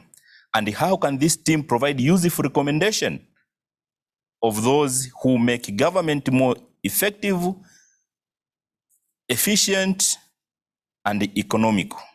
So the only method, the only way to get knowledge from this is to make effective use of the knowledge of experienced subject matter experts in each area. And as we said, one of the options of making use of them is through interviews, and you need to know how you are going to extract that information from interviews. So when you go through our interview module, that's what you are going to learn on how to get the information and make that information presentable in our audit reports. We have a quantitative analysis module, and this, when you go through the quantitative analysis module, you are going to cover basically 4 issues. You are going to learn more about what is quantitative data and quantitative data analysis. You will learn how you can use quantitative analysis. You will learn about basic statistical concepts for quantitative analysis. Here we are talking about the issues of correlation, outliers, missing values, measures of central tendency, etc. So, going through this module, those are the things that you are going to learn and how you are going to apply them into an audit report, into an actual work. Also, you will learn about the presentation of quantitative analysis in the report. So generally, this module will enable you to undertake analysis of quantitative data and how to use it in performance audit reports. We also believe that this module, quantitative analysis module, will increase your analytical skills and the presentation of descriptive statistics when using quantitative data. And as we all know that the quantitative analysis is the method that will help you to learn the mathematical and statistical methods that will transform the numerical or quantitative data into meaningful information. And ultimately, that information is to promote the decision making. So we are hoping that going through this module, we are going to have improved analysis in our audit reports. So the question that we will be asking ourselves now, how are we going to roll out into this training? Who is eligible for that module? Who can go through these modules that we have? So for us, we were thinking at AFROSAI-E that this, we should link it with our performance audit 3 module courses. So as we will be enrolling participants into our 3 module courses, they will automatically be enrolled also into the data analytics modules. Also, we will also be running this as an independent module, and we will design it in such a way that we can be running it annually. This will offer you an opportunity for a continued professional development, as well as you will be certified. You'll get certificate of completion. But you are not just going to get certificate of completion. There are some things that we will need to analyze. And one of the things that we will need to analyze, what we will require from you, we need you to have a performance audit report. So we are going to analyze the performance audit report that you are going to produce to check whether all these aspects of data analytics are presented as the training or the modules that you'll be going through. So to enroll to this, you must have an audit topic. So we encourage that you enroll from the planning stage, because we want you to start planning your data analysis when you are planning your audit. So as soon as you get an audit topic, you can enroll to our data analytics module.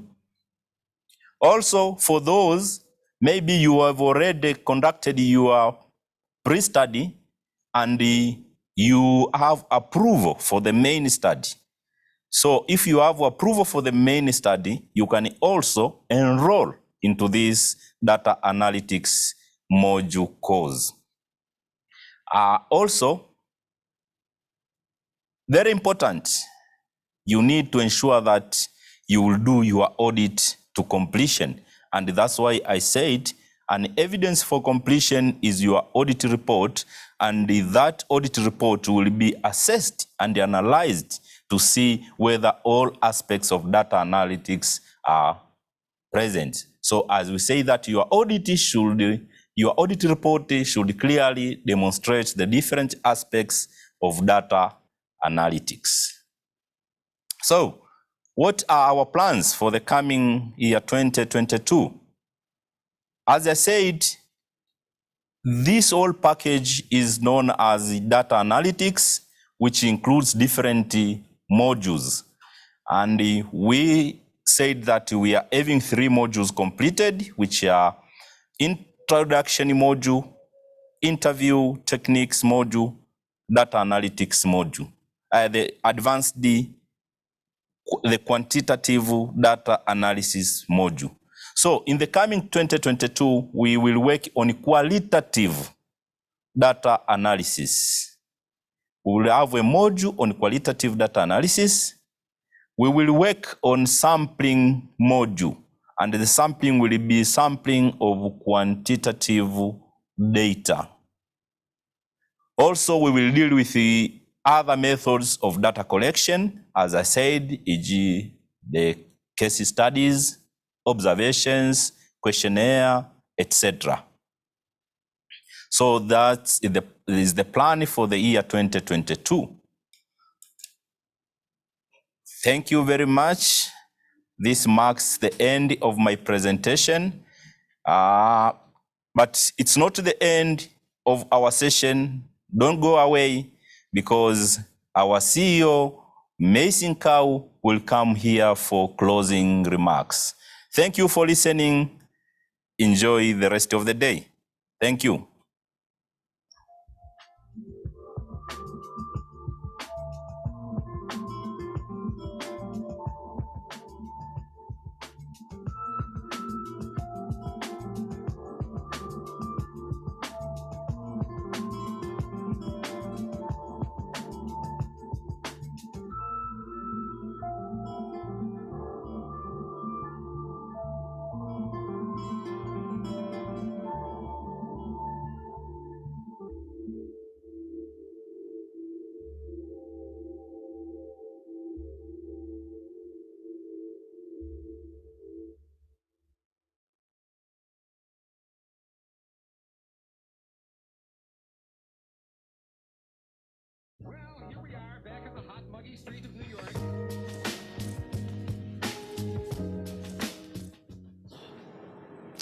Good afternoon, ladies and gentlemen.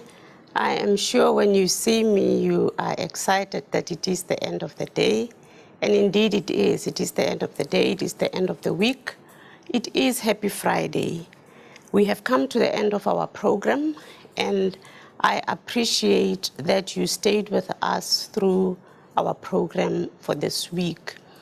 I would like to believe that what you had this week was a mouthful. It was a lot of information, and there's a lot to process, but it was just a tip of an iceberg.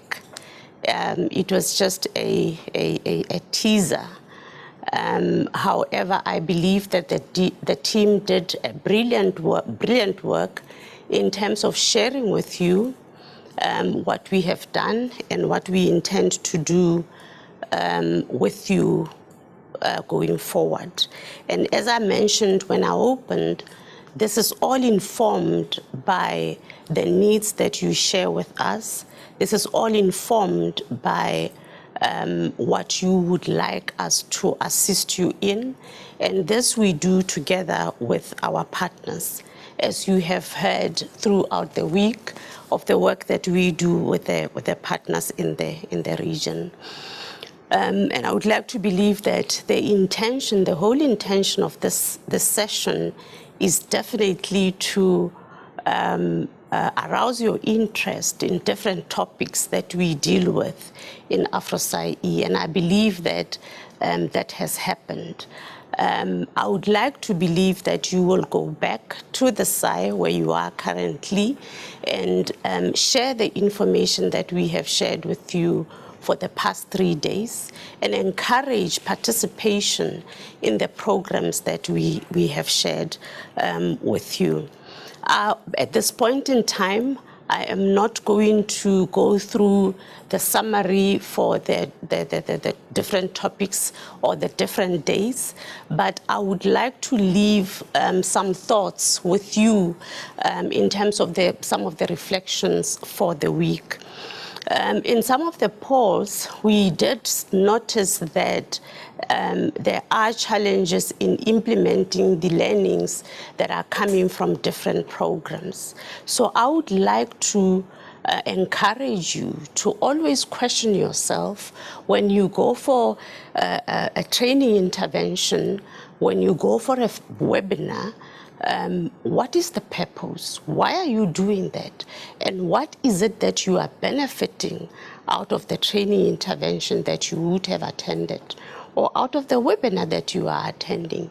And what is going to make you behave differently or perform differently in the area of your performance? So if you attend training and you go back to the SAI and you still do your work as you have normally done it, was it worthwhile for you to attend that training? Or did you just waste the SAI's time that you would have done something else differently?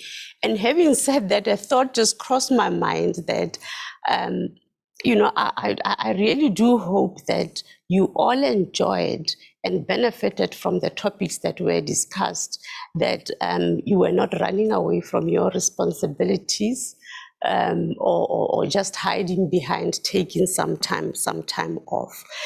Having said that, the 4 thoughts that I would like to leave you with, obviously, is the implementation part, which is quite key. I always say that in our strategy, we measure outcomes, we measure impact.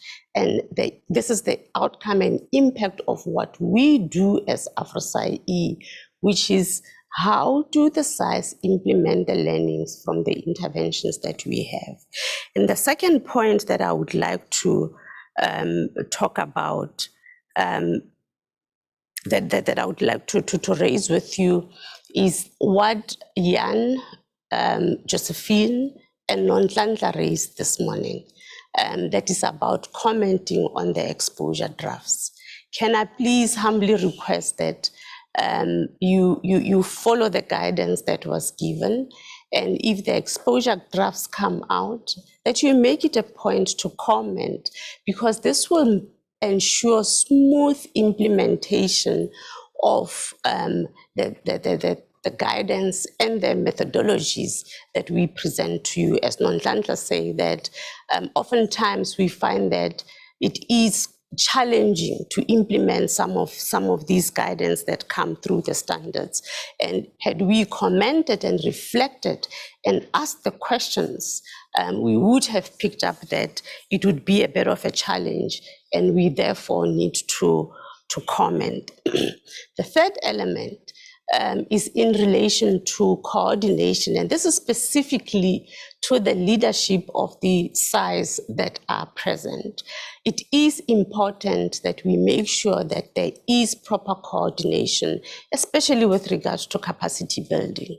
We do know that a lot of our partners, they have bilateral agreements with the SAI and they give capacity building. And you also have donors that approach you in terms of capacity building or funding some of the capacity building. It is important that we coordinate and we work together and make sure that we do not duplicate, we do not waste your time. That's not what we would like to do. As I mentioned, implementation of the learnings is very key. And where there is a struggle with implementation, how do we then help? So let's make sure that this coordination happens and you understand where you are in terms of a specific area. If you find that your communication unit is functioning to your satisfaction, to your stakeholder satisfaction, and a donor comes or a partner comes or AFROSAI-E for that matter comes and say, we have this communication intervention understand what that is. How relevant is it to your SAI? Do you need it? Do you not need it?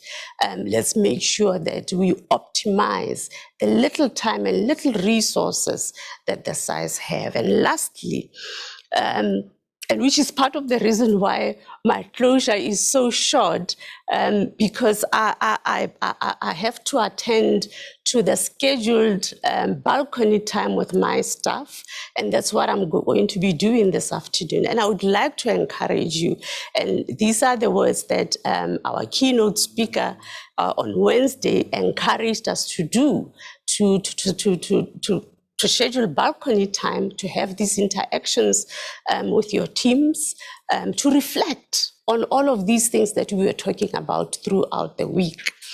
And I hope that the information that you had this week will encourage you to be more decisive, to be more intentional about what you are doing, to be more intentional about what you need as a SAI, so that we can then draw up a program that will make sure that we have sustainable resources in the region, and training interventions, and sustainable experts that will help the region grow and become a leading or stay a leading region that we are, and stay a responsive region that we are, that attracts support that we so much need.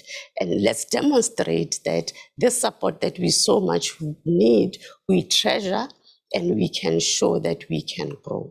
Thank you very much, ladies and gentlemen, and I would like to wish you a wonderful weekend. And we will be seeing you shortly as we start to travel and engage with you. The teams are now starting to travel and come to your SAIs, and hopefully in the not so long future, I will also be visiting your SAIs and seeing you in your SAIs. So I would like to wish you well and hope to see you grow in areas where you need to grow. And let us see this in the reports that we will all be writing. Goodbye and thank you.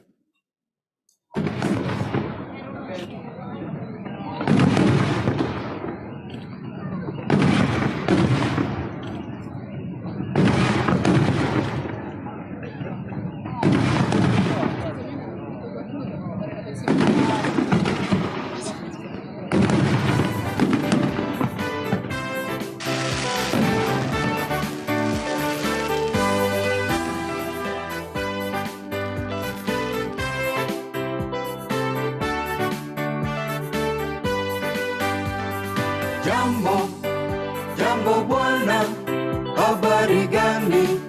Nzuri sana. Wageni mwakaribishwa. AFROSAI, hakuna matata. Jambo bwana, habari gani? Nzuri sana. Wageni mwakaribishwa. AFROSAI, hakuna matata. SAI Kenya, hakuna matata.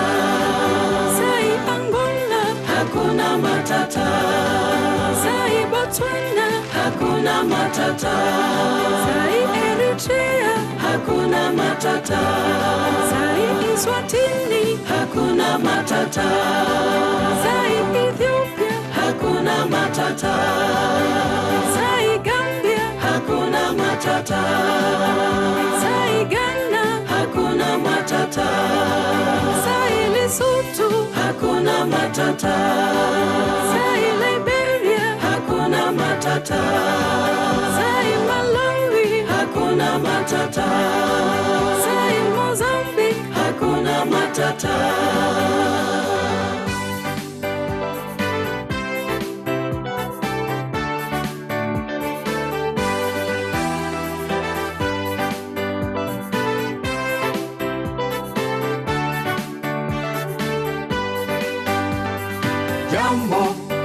Jambo bwana, habari gani? Nzuri sana. Wageni wakaribishwa. AFROSAI-E, hakuna matata. Jambo bwana, habari gani? Nzuri sana. Wageni wakaribishwa. AFROSAI-E, hakuna matata. SAI Namibia, Hakuna matata. SAI Nigeria, Hakuna matata. SAI Rwanda, Hakuna matata. SAI Somalia, Hakuna matata. SAI South Africa, Hakuna matata. SAI South Sudan, Hakuna matata. SAI Sudan, Hakuna matata. SAI Tanzania, Hakuna matata. SAI Uganda, Hakuna matata. SAI Zambia, Hakuna matata. SAI Zimbabwe, Hakuna matata. SAI Sierra Leone, Hakuna matata. SAI Kenya, Hakuna matata.